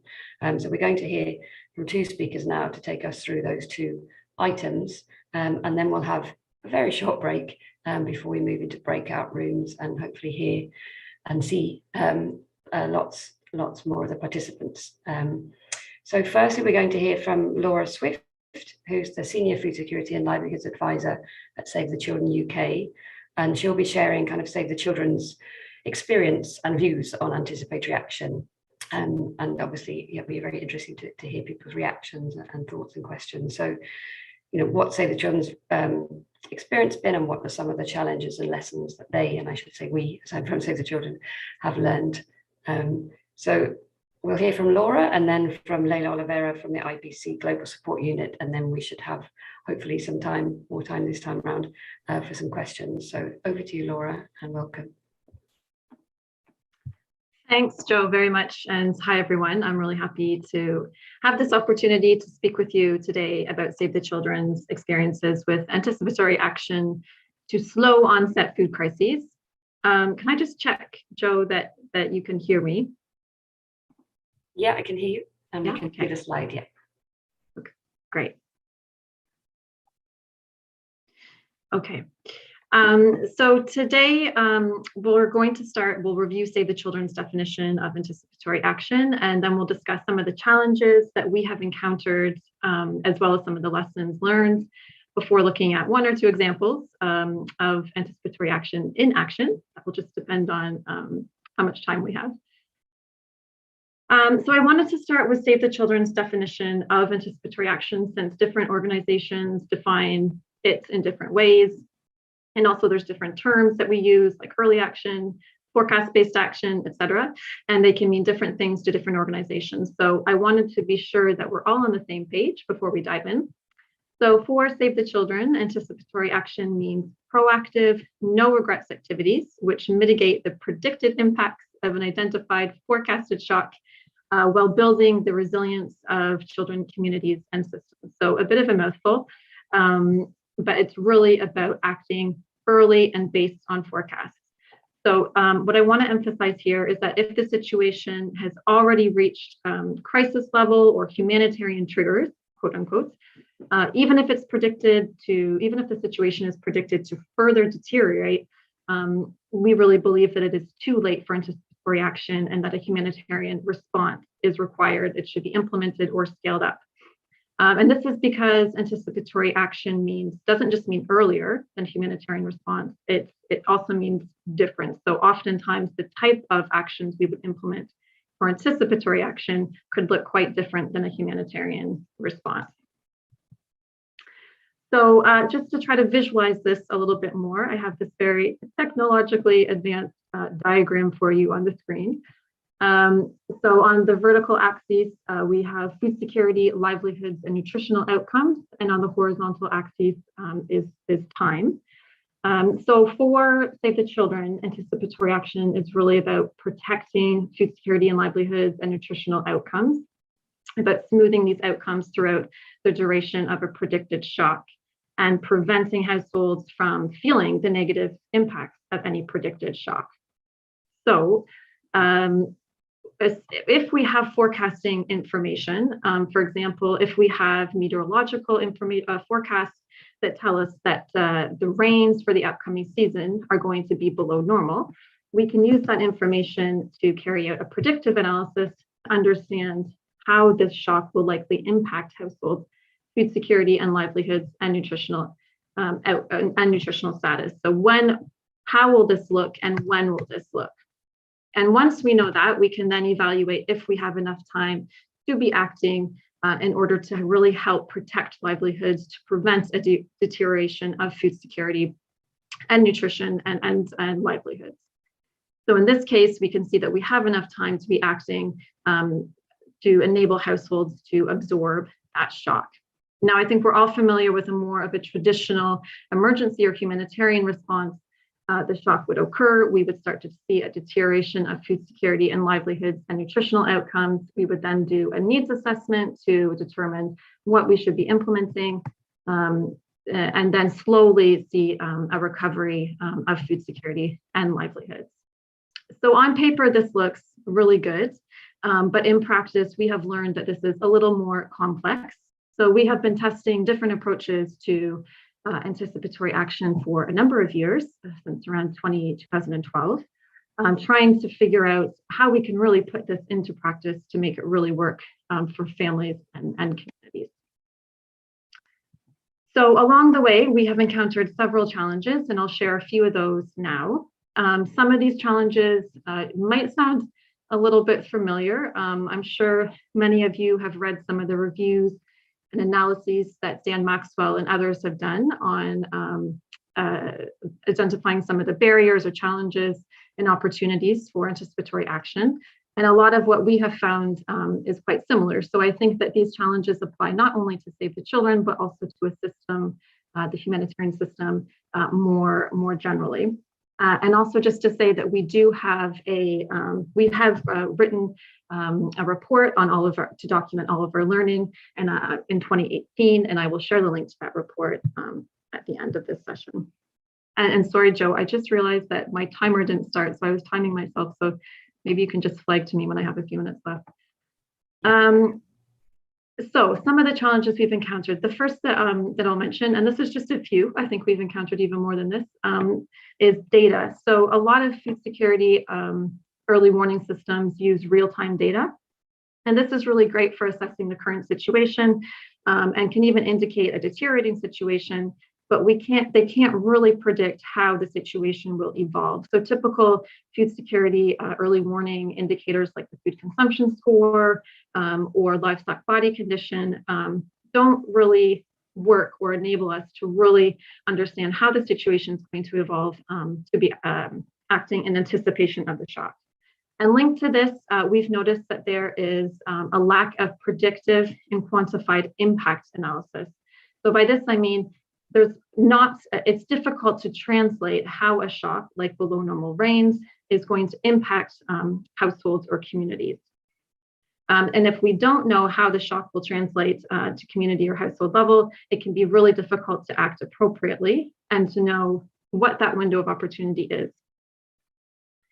And then another challenge we've encountered is decision-making, which is often delayed. So even if we have predefined triggers and they go off, this does not automatically or systematically lead to action. And action often happens after some amount of time has passed, which can then really impact that window of opportunity. So this can be because internally or externally, for example, it's not clear how to release financing. So even if that financing has been secured for anticipatory action, sometimes it's not clear how that will be released. But also linked to this, we've seen that there is still a tendency to want to wait and see if the situation will really progress, as has been predicted. So we've noticed that there's a bit of a need to change mindset and get people more comfortable with acting with a degree of uncertainty. Monitoring and evaluation is another challenge we've encountered. And this is because we found that it's difficult if we really want to capture the impact of anticipatory action. Essentially, we want to see no change in food security and livelihoods and nutritional outcomes. So we want to prevent households from losing livelihoods, prevent a decrease in food security. So we essentially want to be monitoring no change, which can be a little bit challenging. But another challenge linked to monitoring and evaluation is the nature of slow onset food crises. So it's not always evident when the shock is over. So if we really want to know if our anticipatory actions have enabled households to cope with the shock, when do we collect that data? When do we consider that the shock is done?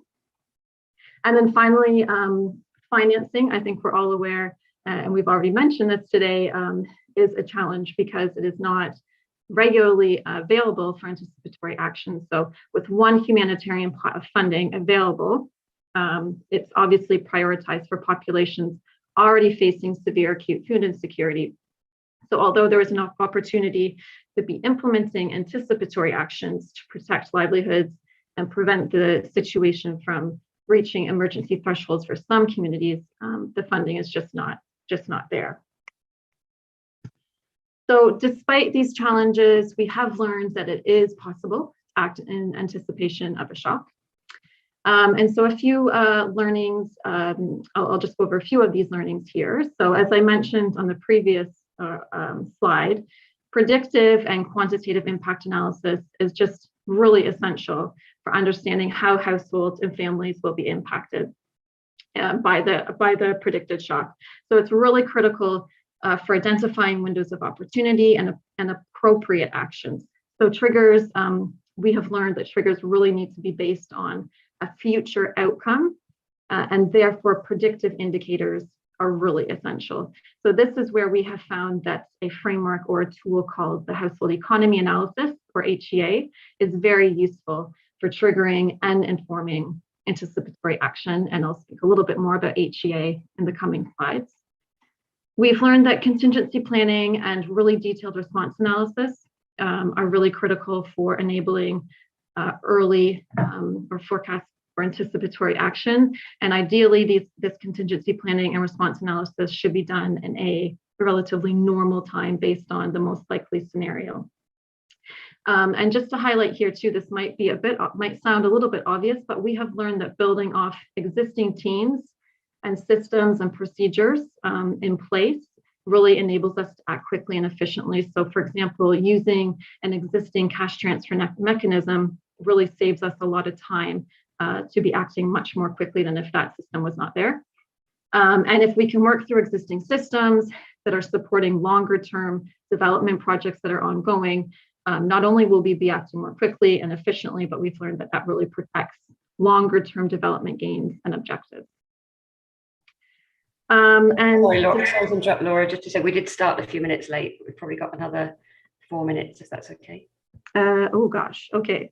I'll go quickly through these then and then give an example. So decision making, we've learned we need to have sort of senior level decision maker buy-in in advance to ensure that there's no delay with decision making and action. We need to ensure that they're comfortable acting with a certain degree of some degree of uncertainty. And then finally, as I mentioned, monitoring evaluation requires a little bit of thinking outside the box. Sort of a typical pre-post intervention doesn't really work. And we've learned that sort of regular monitoring of food security and livelihoods outcomes enables us to track the evolution of food security and livelihoods throughout the duration of a shock. And just quickly on financing, we need that from the get-go. Otherwise, as I mentioned, it will very likely be prioritized for humanitarian response. So very quickly, in 3 minutes, what is HEA? So some of you might be familiar with HEA. For those of you who don't, I'll just give a quick overview and then we'll go to the example. So HEA is a livelihoods framework that details and quantifies food, income, and expenditure sources for different wealth groups and different livelihood zones.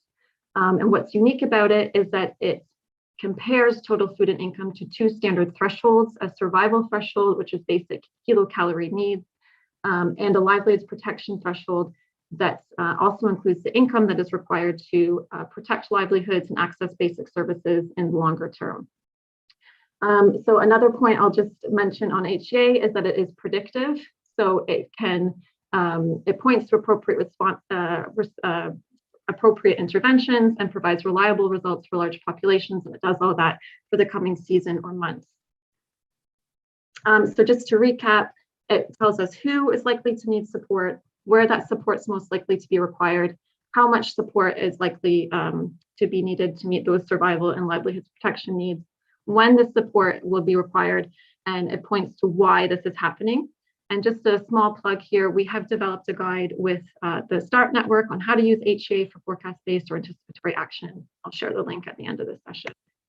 And I'll just go through this slide really quickly, Joe, it's my last one. So this is an example of how we have used HEA to trigger and inform anticipatory action in Ethiopia. Just to set the scene, this was in the Shanelle pastoral zone in the Somali region in 2017. And in January, we received information that the upcoming GU rains that normally start around March or April were going to be well below normal. This enabled us to trigger a response, a forecast-based response, and because of the actions that we implemented, households were able to protect their livelihoods and meet their food security needs throughout the duration of the shock. So the first bar on the screen here represents households' food and income in a normal, quote unquote, normal year. So each color of the bar represents a different income source. So we can see here that most income for these households comes from livestock sales, and that's represented by the orange color. We can also see that in this normal year, households' total income is above both the survival and livelihoods protection thresholds. So it's above both of those bars. The second bar on the screen represents households' total income once we incorporate the impact of the below normal GU rain. So we can see here that total income has now dropped to below the survival threshold. Households can't even meet their basic kilocalorie needs. And this is largely because income generated from livestock sales has decreased because of poor livestock body condition and fodder availability.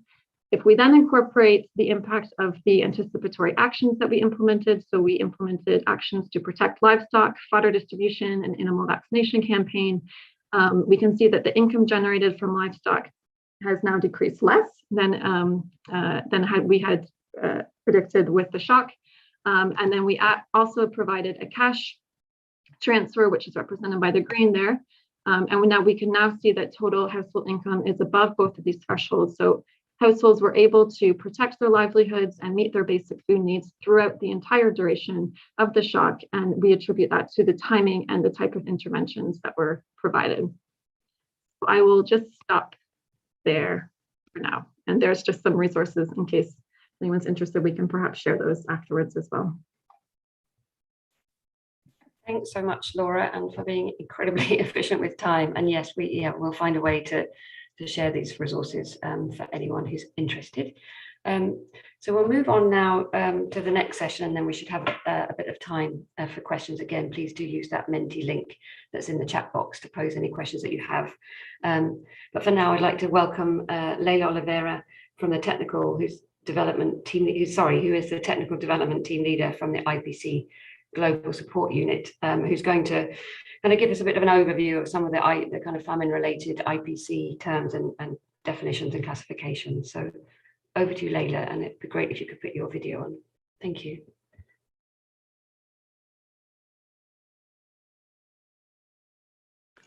Thank you. I hope I'm sharing my right screen. Can you please confirm that you are seeing the presentation? I can see a screen. Yeah, it says IPC is a common global. Okay. All right. Thank you so much, and thank you very much for this opportunity. My name is Leila Oliveira, and I am with the IPC Global Support Unit. I am the team leader of the technical development. I'm joined in this meeting by Sophie Chotat. She's our deputy global manager, so she will also be helping with the questions and this. So I will go over a bit of these family typologies and the usefulness of it for the cluster, anticipatory action, and assistance. Okay, I believe all of you know, oh, now I see my camera is off, I'm really sorry. So now you can also see me. Okay, so IPC, I think most of you know what the IPC is, and basically IPC together with its brother or sister, the Cadre Harmonisée in West Africa, they are a common global scale to classify food insecurity and malnutrition. It is basically built on 4 key functions, and the first one is really on the focus of the technical consensus building. We know that this is important not only because different evidence is collected in different countries by different agencies, and each one has the strengths and the weakness, but also because by having consensus, we can act in a better, more coordinated way. It is also because of this very much issue of the different indicators. Thanks, Laura. You spoke a bit about the household economy approach, which is actually also very important for IPC. We've heard before food consumption score and all this. It's also an approach to consolidate all this evidence to make one single statement. It is very focused on actionable knowledge. So you know that because you use our findings, we really try to be much more hands-on information for action than an academic and research and go in depth on the issues. Finally, it is also a platform to assure that is rigorous and neutral analysis. So when you see the logo of IPC, there was a whole process that was taken both at the country level, but also at global level. As you know, it is a partnership of 15 agents at global level, but many more at the regional and national level. And very important, as much as possible, it's led at country by governments. And it has also the government inter-country, the regional government bodies. So the IPC together with the CAGE actually produces information that has been forming in average about $7 billion annually. So it's a very big responsibility, and it's very big. So it is really important that we are all clear on what it means and what can be used. Okay, if we go to family in the world, the IPC has been used to classify family in the world, and up to now, the first family that was actually classified was in Somalia in 2011, But in 2018, there were quite a number of people that were also found to be in catastrophe. In South Sudan, there was a family likely being classified both in 2017 and this year, 2021. There was also a risk of famine in 2021. If you remember, the Eastern seaboard was actually family likely, and the Central was actually a risk of famine. And in 2017, 18, 19, and 20, were also people in catastrophe, and for sure 21, sorry, here's missing, because for sure, you're going to see the definition. In Yemen, a family has never been classified, but people have been found in catastrophe twice. In Madagascar, there was this year both people identified in catastrophe and also risk of famine. And finally, in Ethiopia this year, our colleagues were talking a lot about Ethiopia. Was identified the risk of famine and also people in catastrophe. So as you see here, we have a lot of famine happening in terms of, well, famine likely, catastrophe, risk of famine. So it is important that you understand what are the similarities and difference of them, so that the action can be actually taken in accordance of each one of them. Okay, so first, family definition. It is like IPC has defined the family, and it has been endorsed by the agency, and it becomes now the global standard. A family is an extreme deprivation of food, starvation, death, destitution, extremely high level of acute malnutrition and mortality are or will be evident. So it's actually built around three pillars, or what we call the three outcomes. So the first outcome is food consumption livelihood change, and we say at least 20% of the household need to be basically in starvation or near complete exhaustion of livelihoods. The second outcome is acute malnutrition, and at least 1 in 3 children are acutely malnourished by weight for height. And the mortality, it is at least 2 deaths per day per 10,000 people, which is attributed to starvation or the interaction between starvation and disease. So how is that translating to the many sayings that you heard in terms of family-like, risk of famine and catastrophe? So just to say, in terms of the family-like and risk of famine is very important that it is clearly understood that the severity of the situation is the same. The same that we are talking about, the 20% of the households having extreme food gaps, the 30% of kids malnutrition, 2 deaths per day per 10,000 are or will be evident. This is the definition of famine for us, and we hold to that. The difference is really on the amount of confidence we have in the analysis, which is mainly driven by the amount of evidence we have to do the classification. So for family, we have adequate evidence on the 3 outcomes. And by mean adequate evidence, we mean evidence that was collected in a acceptable method and is timely relevant. For family likely, there is limited evidence. So we don't have evidence necessarily on the 3 outcomes, or the methods taken were not the adequate one, like many times we have more accurate than weight for height, for example. And that is when we say that, well, a family is likely happen or will likely happen, but the available evidence does not allow us to confirm or deny that it is happening. We are going to go over a little bit on the process, because it's very important that we all understand that the family is not on the classification, not only done by the evidence, but the whole process. And in the family likely, this process is extremely important because the evidence is more limited. So it's not so sure, because for family, we need to see the evidence is adequate, it all goes over the threshold. It's much easier analysis than actually family likely, because we don't have the adequate evidence.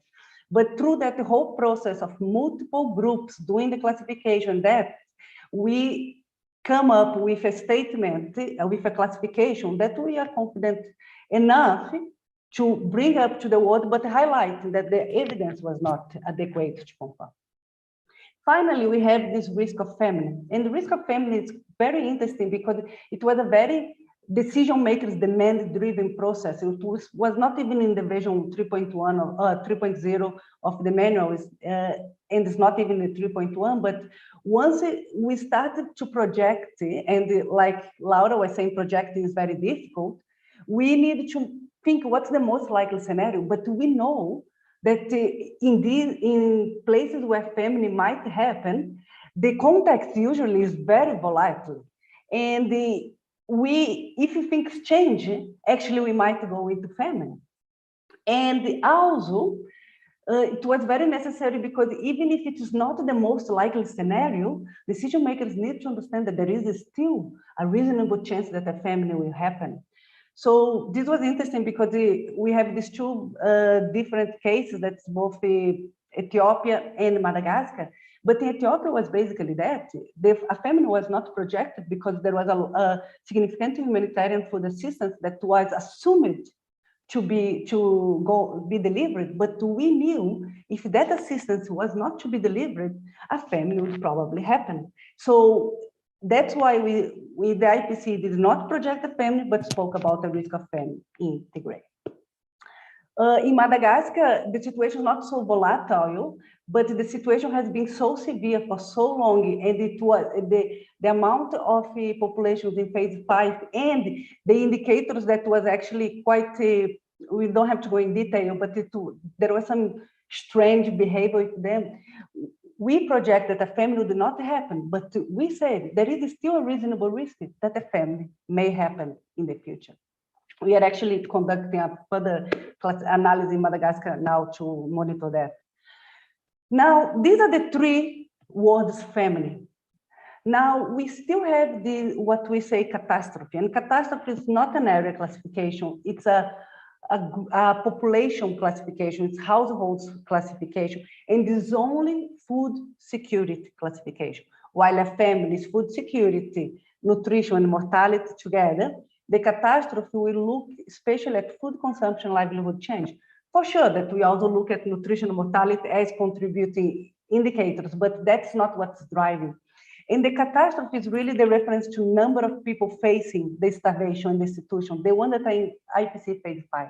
But the area may or may not be in famine, because for an area to be in famine, more than 20% of the population need to be in phase 5. So it might be that less than 20% of the population are in phase 5, or because nutrition and mortality, which are lag indicators and may be mitigated by other factors not related to food, may not have reached the level of famine. So these are the two conditions when it might happen that there are populations in catastrophe, but an area is not classified in famine. Okay, I was quickly talking about the process. Sorry, Leila, just to say just a few minutes left, if that's okay, and then to allow some time for questions. Thanks. I have 3 slides, so I think that's fine. So basically, just to say the family and family likely is a whole big process. The family review committee is there. Risk of family is an additional process with the TWG. For sure, as soon as we start to think of family and catastrophe, both the global support unit and you, the partners, give much more support. So it becomes a TWG, a bit meetup. And the catastrophe is just a normal analysis from the group. Okay, so how does that can be used for action? So just to say, if we hear anything, family like risk of family catastrophe, it's too late. It's already really late, because we all know, and Laura was saying, for anticipatory action, we need to go before we are in phase 3. If you're in phase 4, it's already an emergency. Phase 5 is a falling state. However, there is like space to act a bit. I don't know how much that I was actually discussing this with Sophie, like anticipatory action to prevent a famine, even though it is already like a humanitarian emergency. So really, family and family likely, there is like, it's already too late, but we need to act now and make urgent large-scale humanitarian programs. For sure, for family likely, we need to have urgent collection of data. Risk of famine is the one that's very interesting, because we are not necessarily projecting famine, but say there is a reasonable chance. And here is where we really need to scale up any kind of anticipatory action preparedness for a major humanitarian catastrophe famine. Any catastrophe, again, it is again very late, but we need to scale up to not become a famine. And if it's only catastrophe and no family, it's probably a smaller number, so it doesn't need to be such that large scale intervention. We did not go over much the communication here, but we know that's very important how we communicate family for the response.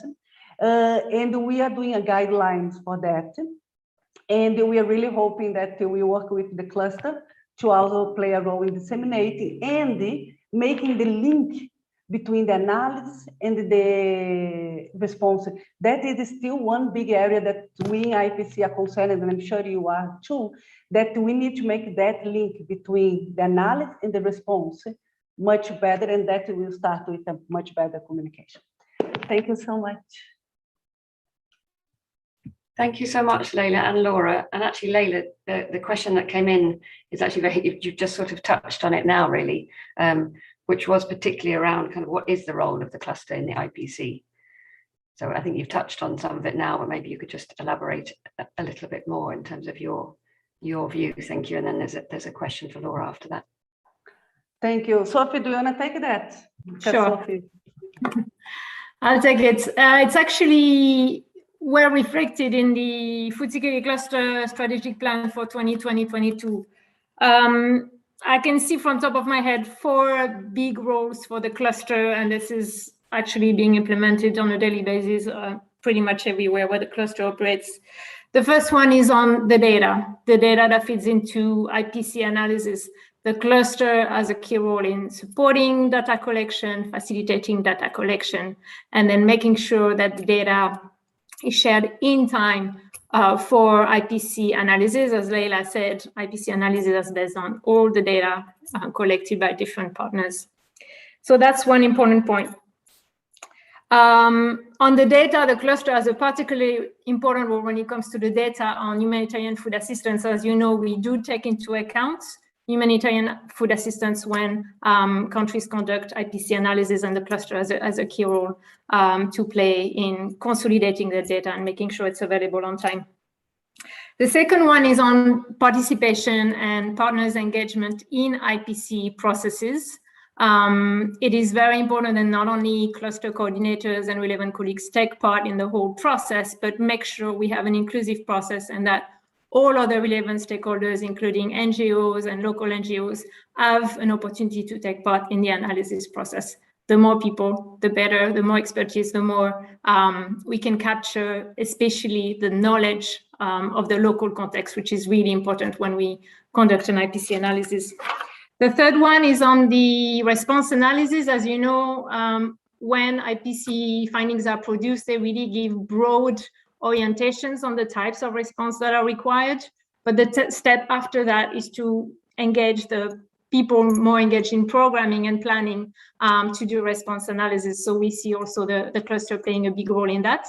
And the last one was mentioned by Leila, is on the strategic dissemination of IPC and harmonize findings and making sure they're used for planning and response. Great, thank you so much. Thank you, Sophie. And I don't know if Nawar or Abdul-Majid would like to add anything from your perspective. Thank you, Leila and Sophie. Actually, very appreciated. I think you covered them very well, Sophie. So I really don't want to mention. I think it's maybe just like also, I mean, really also because we are also the cluster is bringing together the food security actors, is also how to use this information to plan and to adequately respond based on this information. But what Sophie and Leila mentioned was very well covered. Thank you. Thanks, Nawar. So I think we've got time just for one more question, and then we've got what will probably be a welcome whole 5 minutes break. But for you, Laura, there was a question around the fact that you mentioned challenges with real-time data only. So how do you mitigate against, how do you mitigate the challenges of early warning for anticipatory action? Quite a tough question. Yeah, I'm not sure I have the answer to that. I mean, I think that's why I don't know if I'm going to answer this directly, but I think that's why we have found that using predictive indicators like HEA really enables true forecast-based action. So I didn't get a chance to share with you a second example of when we implemented anticipatory action. I was going to share with you an example from Ethiopia when we did not have HEA data. So we were using more kind of quote unquote traditional or early warning indicators. And what we found was that, so by traditional early warning indicators, I mean, we used water availability, livestock body condition, and then I think there was food consumption or dietary diversity, something like this. But what we found is that they were just too late. So by the time that triggered a response, while we were earlier than a lot of actors on the ground, we weren't as early as if we had been able to use predictive indicators. So I don't know if I have an answer for you, but what we have found is that using predictive indicators is really the ideal, I guess. Thanks, Laura. And Leila, you wanted to add? Yes, Joe, I just wanted to say, yeah, I totally agreed with Laura, and that's why we are really looking for also like predictive indicators. But just to make it clear, maybe I didn't make it clear too, in IPC, we do also the projection. And for the projection, we try to model how the indicators are going to behave, what's actually quite difficult. That's why we welcome agents that work with models that can feed in IPC. Because for family to be projected, the indicators do not need to be above the thresholds. They can be below, but we need to make a reasoning, just like you do with AGA, Laura, a reasoning why we believe that acute malnutrition will increase, why we believe mortality will be increasing. But yes, and I think we get that same feedback, Laura, that it's very important to focus on the projections, because that's really where anticipatory action and even time for humanitarian assistance should be planned. Thank you, Joe. And just, sorry, Joe, just one last comment is that we did look at, looking at historical data and saying, okay, in previous years, this was the same trajectories, and then how did that evolve? But it is complicated modeling, and it doesn't always, materialize the same way. Thank you all. A couple more questions have come in, particularly for Leila and Sophie. So in one of the reflections of the recent Cadre Harmonisé analysis that's just been completed also showed that parts of Nigeria and part of Borno State is facing phase 5, as also a request just to kind of add that data and Nigeria into the list, please. Sorry, let me just quickly have a look and see what else. There was also a question around whether there's a methodology to check if the risk of famine actually occurred, and also what do you do if governments are not in agreement with a famine declaration, which I know we've seen in the past. Thank you, Joe. I will take the first part of the question, then Sophie can take the one of the government. Yeah, and I'm so sorry, you were right too. We didn't include the Cadre Harmonisé. I'm sorry, we are going to update that. Thank you for that. In terms of, yes, indeed, even when we project or we make a family likely or risk of family, we should go back and actually monitor the situation. That's why it's very important to continue the monitoring and collect indicators. It is a bit like, sometimes a bit difficult to get actual data collection. It's quite a major problem actually for us. That's why it's so difficult to make this family. As you see, family was only really classified in 2011 when we didn't have the protocol so strict as we have today. With the protocols as we have, which many of them, they think it's not that strict, we haven't got enough evidence of acute malnutrition, mortality, and food consumption. But that's why we always that we do a project or we talk about the risk of famine, we need to conduct a new analysis, an update of analysis into that time. And we do as much as we can. I don't know if Sophie, you want to add something on that? Just very briefly, if you do, please. Maybe I can try and address the question on what do you do if government are not in agreement with famine declaration? I can take that up. Okay, so the key question that we have to ask ourselves when there is a famine classification or potential for famine classification is whether there is a technical consensus among the analysts that took part in the IPC analysis. That's the key criteria. If there is a consensus at the technical level, then it may happen, and as many of you probably know, it has happened earlier this year, that at a higher level, there are concerns or disagreements about the IPC findings. In those cases, we do two things. The first one is at the global level, as long as there is a technical consensus among the analysts and everybody is in agreement, we basically have a series of discussions and consultations, both with the country level partners engaged in the analysis and the global level partners. So we involve the steering committee. And at the end of the day, based on the consultations, the IPC steering committee, which is composed of the different representatives from the global partners, the 15 partners, Food Security Cluster is one of them, makes a decision on whether to publish the finding. This is what happened earlier this year for Ethiopia. The second principle that we follow is transparency. So when there is a disagreement, or when in this particular case, the government doesn't endorse the IPC findings, we are transparent about it and we communicate it. So this is the approach that we've been taking. Transparency, as I said, is really key. And unfortunately, we've been facing a couple of situations where we have to handle those difficult situations. Great. Well, thank you so much, Leila, Sophie, and Laura. Really, really helpful overviews and explanations. I think, yeah, really, really helpful in helping us define some of these terms, but also realizing that, you know, the term anticipatory action, you know, this still needs a lot of discussion, I think, to really unpack it. But huge thank you to you. And that's exactly what we'll be trying to do after our very short break. So after the break, I know everyone's been in listening mode for quite a long time now, but we'd love to kind of actually hear you and see you all in the next session, where we'll have 3 different breakout rooms that you, I think during the break, they'll be put on the screen, so you'll be able to choose which one you'd like to go into. Unfortunately, for technical reasons, we don't have automatic translation, but there will be someone from the Global Food Security Cluster team that will be able to help if you want to kind of pose a question in French, at least, and possibly Spanish too. If there are too many people in one breakout room, you might be moved to another, but hopefully that won't happen, but let's see how it goes. So I can explain again when we come back. So we've just got a 5-minute break, I'm afraid. So I don't know what the time is. Yeah, if you can calculate 5 minutes from now, because we're all in very different time zones. And we look forward to seeing you after the break for the breakout room sessions. And as I say, you'll be able to choose the one that you want to go into on the screen. But essentially, the aim is to kind of further unpack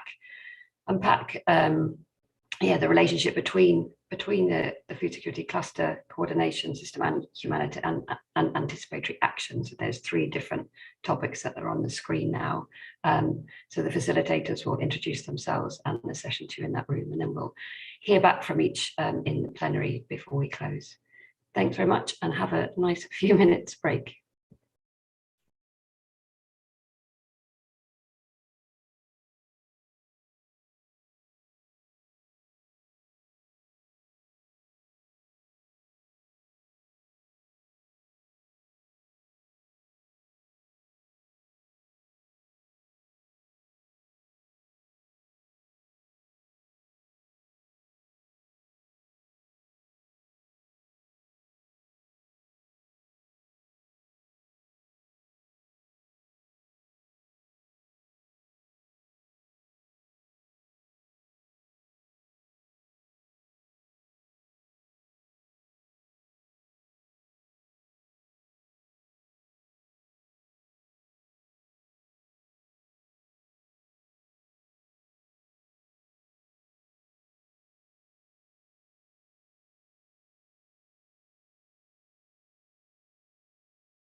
Hi everyone, and welcome back. If you're back, hopefully you're back from your short break.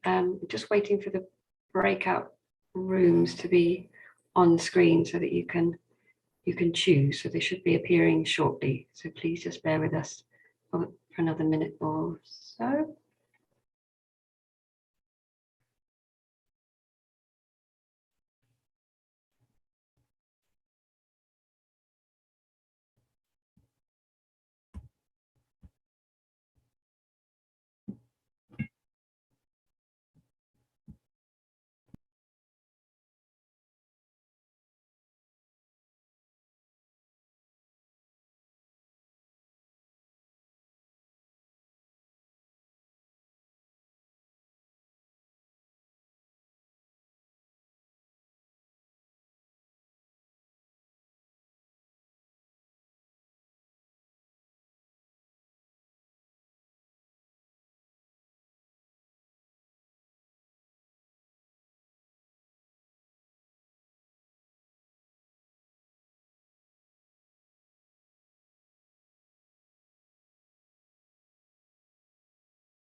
Okay, sorry, some slight technical difficulties.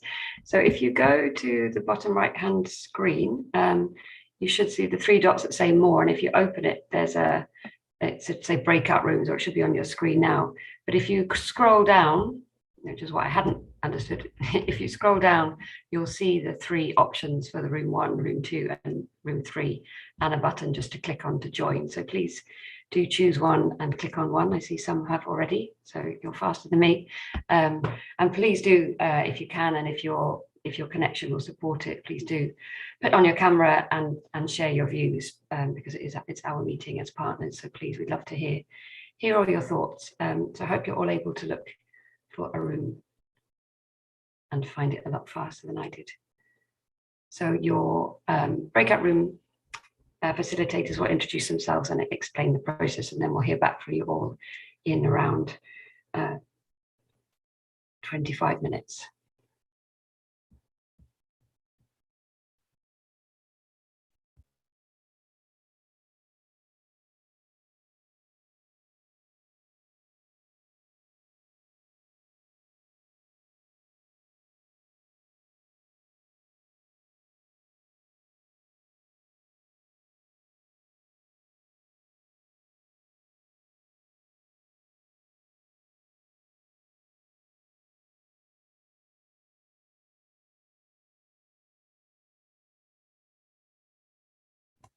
Just to say again, if anyone missed it, if you scroll, you should see breakout rooms in progress on your screen. And if not, you need to click on the button that says more and go to breakout rooms, and it will give you, if you scroll down, the options to join one of the 3 rooms.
Hi everyone, I'm not sure my camera's working. Can everybody hear me?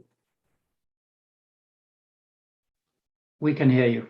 Can you hear me? Okay. Yeah, I can't see myself, so I don't know if you can see me, but I'm here and welcome back everyone. And yeah, thanks very much to all the facilitators that led those discussions. There were some lively discussions in each room, so thank you to everyone who participated.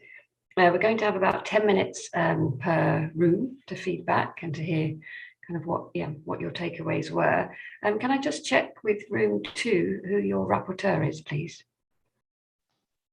That will be Anas, who will be the rapporteur. Thank you. And sorry, room 1, Laura? We have Peter. Peter Mahangi? Yes. Great. All right. Thanks so much. So can we go over to Peter then first to hear from group 1?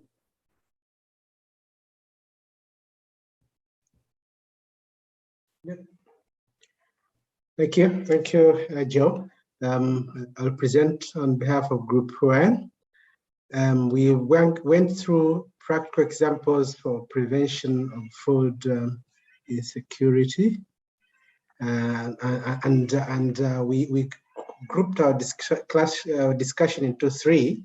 We looked at the lessons learned, the challenges, and then the recommendations that we want to put forward for the global food security cluster to take on.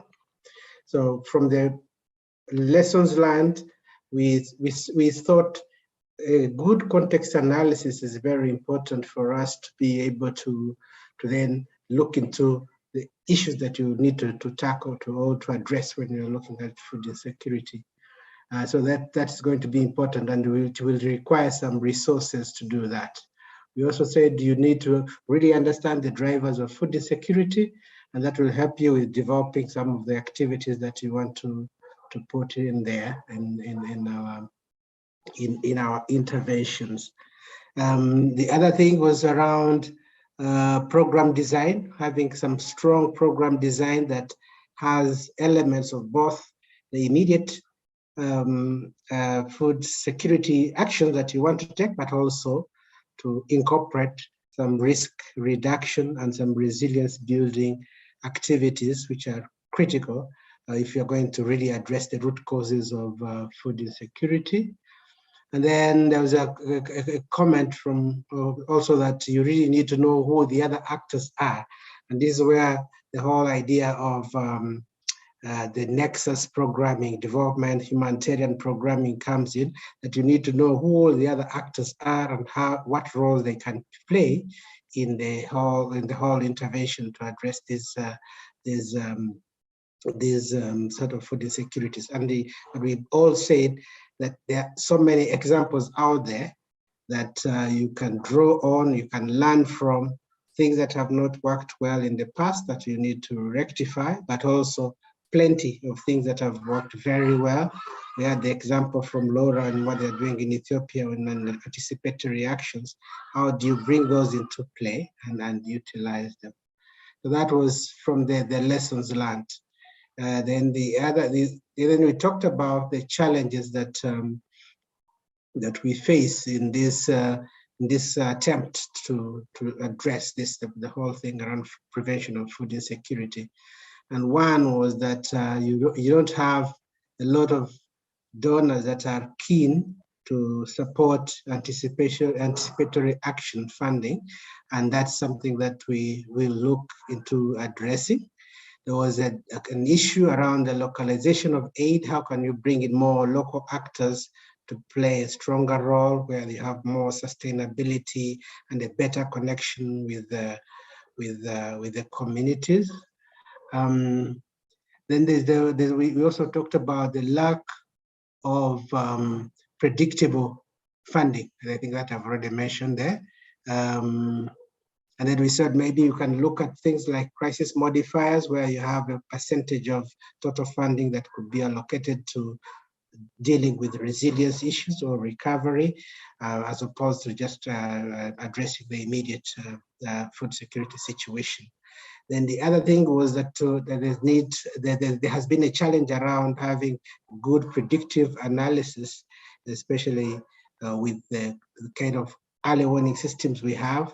Sometimes it's a challenge to get the information in time and be able to address the situation. And then we also talked about the need for the humanitarian and the development actors to work together to address these issues. And this is where the whole nexus thinking came through. We came up with a few recommendations. One was that of course, we need collectively to get back to the donors and convince them, both donors and governments. Let me start with donors, to convince them about funding predictive and anticipatory activities. But also, we said with the government, we need to really advocate around making some of these interventions part of their social safety net and social protection policy instruments, so that it's embedded within and with a predictable budget and with a sustainable sort of process that can be followed. Then we talked about incorporating resilience and the livelihoods recovery activities into our humanitarian programming. This should be right from the beginning, and we shouldn't just have it as an add-on. It should be part of the design that we do. And then we had something around strengthening the predictive impact analysis in the country clusters, so that we are able to say with confidence that if we do 1, 2, 3 things, we are going to prevent a large population or a section of the population from getting into crisis levels of food insecurity. I think those were some, we have combined them there, sort of some of them that were quite similar, but then the other thing was a specific recommendation to have the Global Food Security Cluster compiling or pulling together all the good learning from the various countries, and then disseminating it or promoting it within the cluster members for potential replication. Yeah, so those were the key things that we came up as a group in terms of addressing food insecurity from a prevention angle. Thank you.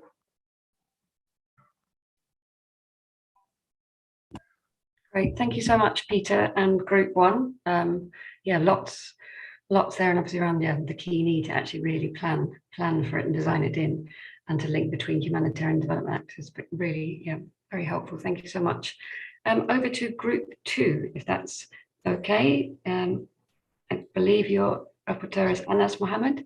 Yes, thank you. Yeah. Thanks, Anas. And if you could just briefly explain what your group focused on as well. Yeah, thank you. This is Anas Mohammed again. Thanks for the group 2 for the efforts. Don't know, can I share my screen or? Yeah, is my screen shared? No? Yes, yeah, shared. Yeah, thank you very much. So the agenda, I think it's the same, somehow the same, what we agreed on for the early warming, mainly, to have like the challenges, or at the beginning is the practical example of the action, anticipating action in the food security intervention, then the lessons learned, challenges, and recommendation, then the role of the cluster. So mainly for the practical examples, actually there was like 2 key assessments conducted during the lean and post harvesting, like give information on the outcome indicator, availability of the food, challenges faced by household, etc. Then filled by IPC analyzed as well. Use the partner in the ground on the monthly basis, sharing the critical information as well. Then again, the FAO participation, even for the FUNist, I think, if I'm not reading it wrongly. Then work with other clusters like then have like 3 to 4 month predictability on that. Another example from Sudan, actually, through the Desert Locust software application, easy to be used. Then from Ethiopia, the same thing for the productive livestock in the early warming system. Then for the lessons learned, actually, the joint monitoring framework, somehow good tool, but it's somehow heavy. For the challenges, actually, mainly resource to keep the early warming system alive, timeline of the warming, which is related to the effectiveness of communication on public information system, and credibility of the source from which warming came. Then to sync between the alerts from the early warning system and finding system to address the anticipatory action is both challenge and even recommendation. Lack of the key link may hinder the efficacy of the early warning system. Lots of the traditional knowledge and the practice around the early warming that have worked over the years and not been properly documented and might be lost. How to update the information when, for example, Sudan crisis have been even in the, as one of the example, even could be Afghanistan. Many early warming system, many data available, how to use the data and proceed with it. Then one of the other challenges, actually, even we can see the could be in general in all the crisis donors mandate to concentrate maybe in the emergency or in the other intervention part of the let's say the early warming system itself. Then for recommendation, actually, involvement, the local communities would require further involvement, especially for rapid, honest hazards. Communication with donors about the investment for short or long term as well. This is one of the recommendations. Then for the role of the cluster and recommendation, importance of inter-cluster coordination on the cross-cutting analysis of the different early warning system, as we gave example to coordinate with like nutrition and wash as examples. Then making of the contingency plans and mapping of the partners' capacities, and even somehow partners exist in the ground. Make information more easily available to partners, centralize the information, and food security cluster to recommend actions. Work more with local actors and data collection, then analysis, and of course reporting. facilitate the adoption of the early warning system to customize for the context, like considering the seasonality, even in some other countries, like the agroecological zones could be different from country to other country. Harmonization and or integration of the different early warning system approaches. Advocate for funding specific for the action, anticipating potential to create specialized sector-based early warning system to predict the impact of the shocks on the seed system of different crops to guide the various type of the seeds interventions. So that's mainly from the group 2, and thanks for over to you. Thanks so much. And I should have said, which I put in the chat, we're doing pretty well for time, so there should be time for questions and answers to kind of any of the groups. So if you do have any as you're hearing these, recognizing each group covered a lot of issues and had a lot of thinking. So please do post them in the chat and we can come to them at the end. But thank you so much. And over to group 3, please. Hi everyone, this is Andrea presenting on behalf of Group 3. So we looked at anticipatory action and strategic actions and then support that could be provided by the food security cluster in country. And thanks to Corey for sharing the screen there for me. Great. So in terms of some of the practical examples, we had some good conversation within the group and some great examples shared actually, particularly from Nigeria and also Madagascar, I think Mali, Ukraine as well. So some of the key points that came out in terms of lessons learned, really important to have a famine monitoring system that's been set up well in advance. So for example, we heard from Nigeria, learning from an experience back in 2016 to 17 when there were very severe famine-like conditions. And again, we've seen that situation replicated again in the first quarter of 2021. There was quite quick action to set up kind of a working group or task force that involved many different actors. And as a result of that, then monthly bulletins started being produced that were shared on a monthly basis commencing from June. So really just 1 month after there was really this indication that something was happening that needed to be monitored. And that then was used as a basis for advocacy.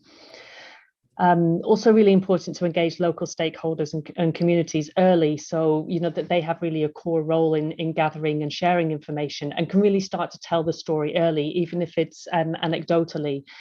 They know what is normal and what is changing or what's not normal, and then other actors can also triangulate that with historical data.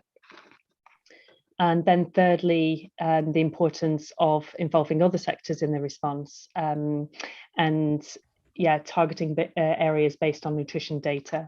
And I think also we talked around engagement of enabling sectors, so particularly, for example, logistics cluster as well, protection cluster, to make sure that we are really having those systems set up well in advance and preempting the need to respond.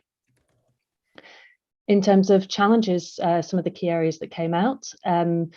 So first, funding is always a big challenge, I think, and an experience from Nigeria that whereas some scale up was definitely possible, but yet still scale up, particularly in livelihoods and food assistance, was more of a challenge. And although various actors were really doing their best, it was still hard to mobilize that funding. So actually WFP were the ones actually who were able to mobilize a lot of resources internally.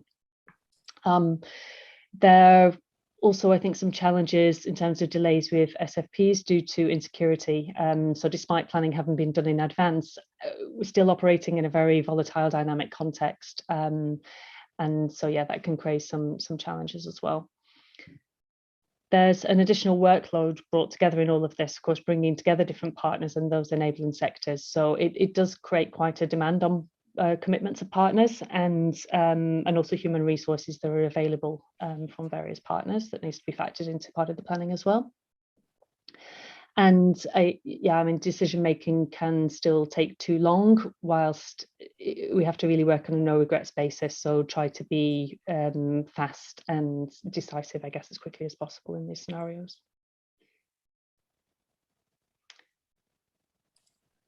And we also looked at some recommendations arising from some of these examples and best practices and the challenges.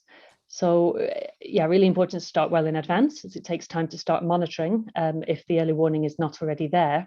So for the example from Nigeria, I think actually some of these indications had already started being seen in the third quarter of 2020 last year, and then were kind of being monitored to a certain point in March, wherein it was decided that there needs to be much closer monitoring and the establishment of the task force. And then in June, the bulletin started already, and now the responses are looking to happen. So it's almost a year process. Linked to that, it's very important to ensure that there's early warning, that the assessments and quick monitoring is there in place to enable an early response. So use all possible resources and partners to gather data. Very important to work closely and early with the government authorities at all levels, actually, from national level through to district, regional level as well, and make sure that everybody is aware, everybody has similar access and understanding of the information and data that's coming through, and that they're bought into this as well. Again, to be able to trigger a fast decision making and response. So the evidence base has to be there for actors also on their own to be able to monitor, analyse and eventually declare a famine or an early response. We talked about, some options both at global and local level in terms of, from the global level, engaging government at capital levels, receiving buy-in, and this again acknowledging that famine declarations are sensitive, so there needs, maybe various approaches to that. And from the local level as well, engaging local government and actors on the ground on the intervention. We spoke about this earlier already, but there again, just reiterating the need to be fast and bold in decision making on a no regrets basis. So more bold, more intentional. And also, the idea of not shifting modalities too much came up. So, really understanding existing capacities and ways of working within partners, so that if there is a need for a scale up based on a quick decision and a need to act quickly, that we're not asking actors to move, to do things that they're not used to doing in the past, in terms of maybe a different modality or a huge scale up in comparison to what they might have been doing before. So again, the importance of coordination and understanding what each brings to the table. And just a general lesson that I think shared that, in general, humanitarian donors have been quite keen and supportive of scale up, as long as the evidence and the process is there. So finally, we discussed around the cluster role and recommendations arising from all of this. So 8 points. First, the mapping of active partners who can deliver the scaled up response as anticipatory action. The mapping of SFPs as a joint exercise for food security cluster partners. So again, to be able to ensure better conditions for partners, and kind of joint advocacy maybe for some of those requirements. Facilitate a common understanding of what is anticipatory action. So how is it different from preparedness or from rapid response, say, because it's important to have a common understanding across all actors on this, and to build in a common plan as well. The fourth point was around sharing messages at multiple levels, multiple times, organising specific sessions, bringing different stakeholders together and ensuring that they have good information and understanding. It's to work with partners is important to identify different pieces of evidence, so no one particular individual source, but kind of triangulating and correlating at different levels with different information, both historic and current and predictive. To establish early warning information working group was drawn out as a good practice. I think it was from Nigeria or Mali. Sorry, I can't remember.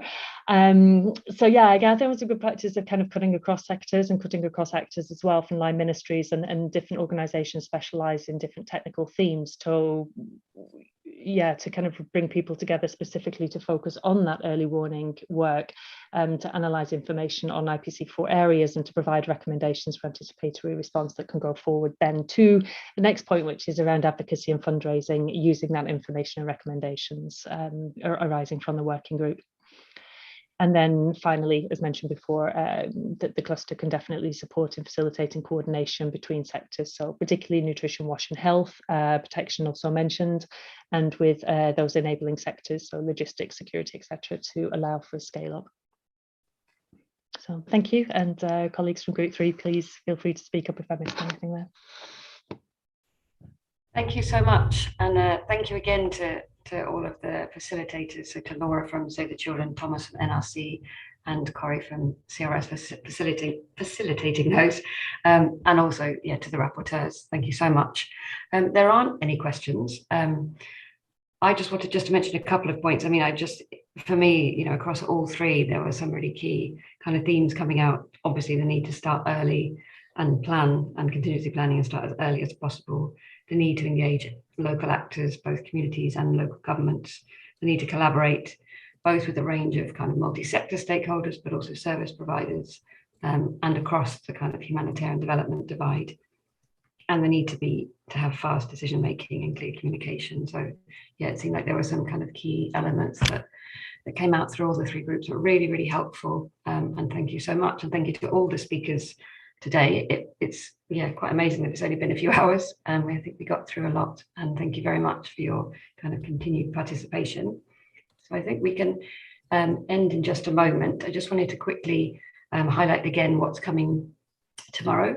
So same time, same place. But tomorrow we'll be hearing actually some more kind of country examples of forecast-based action and climate mitigation, so particularly focused on climate shocks. So we'll be hearing from South Sudan, from Niger, and from Madagascar, different examples of different approaches that have been taken to either respond in a forecast-based way or in relation to climate mitigation. So that'll be really, really interesting. And then we'll move on to actually looking at the environmental impact of humanitarian responses themselves and looking at how we can do a better job of mitigating environmental harm where possible.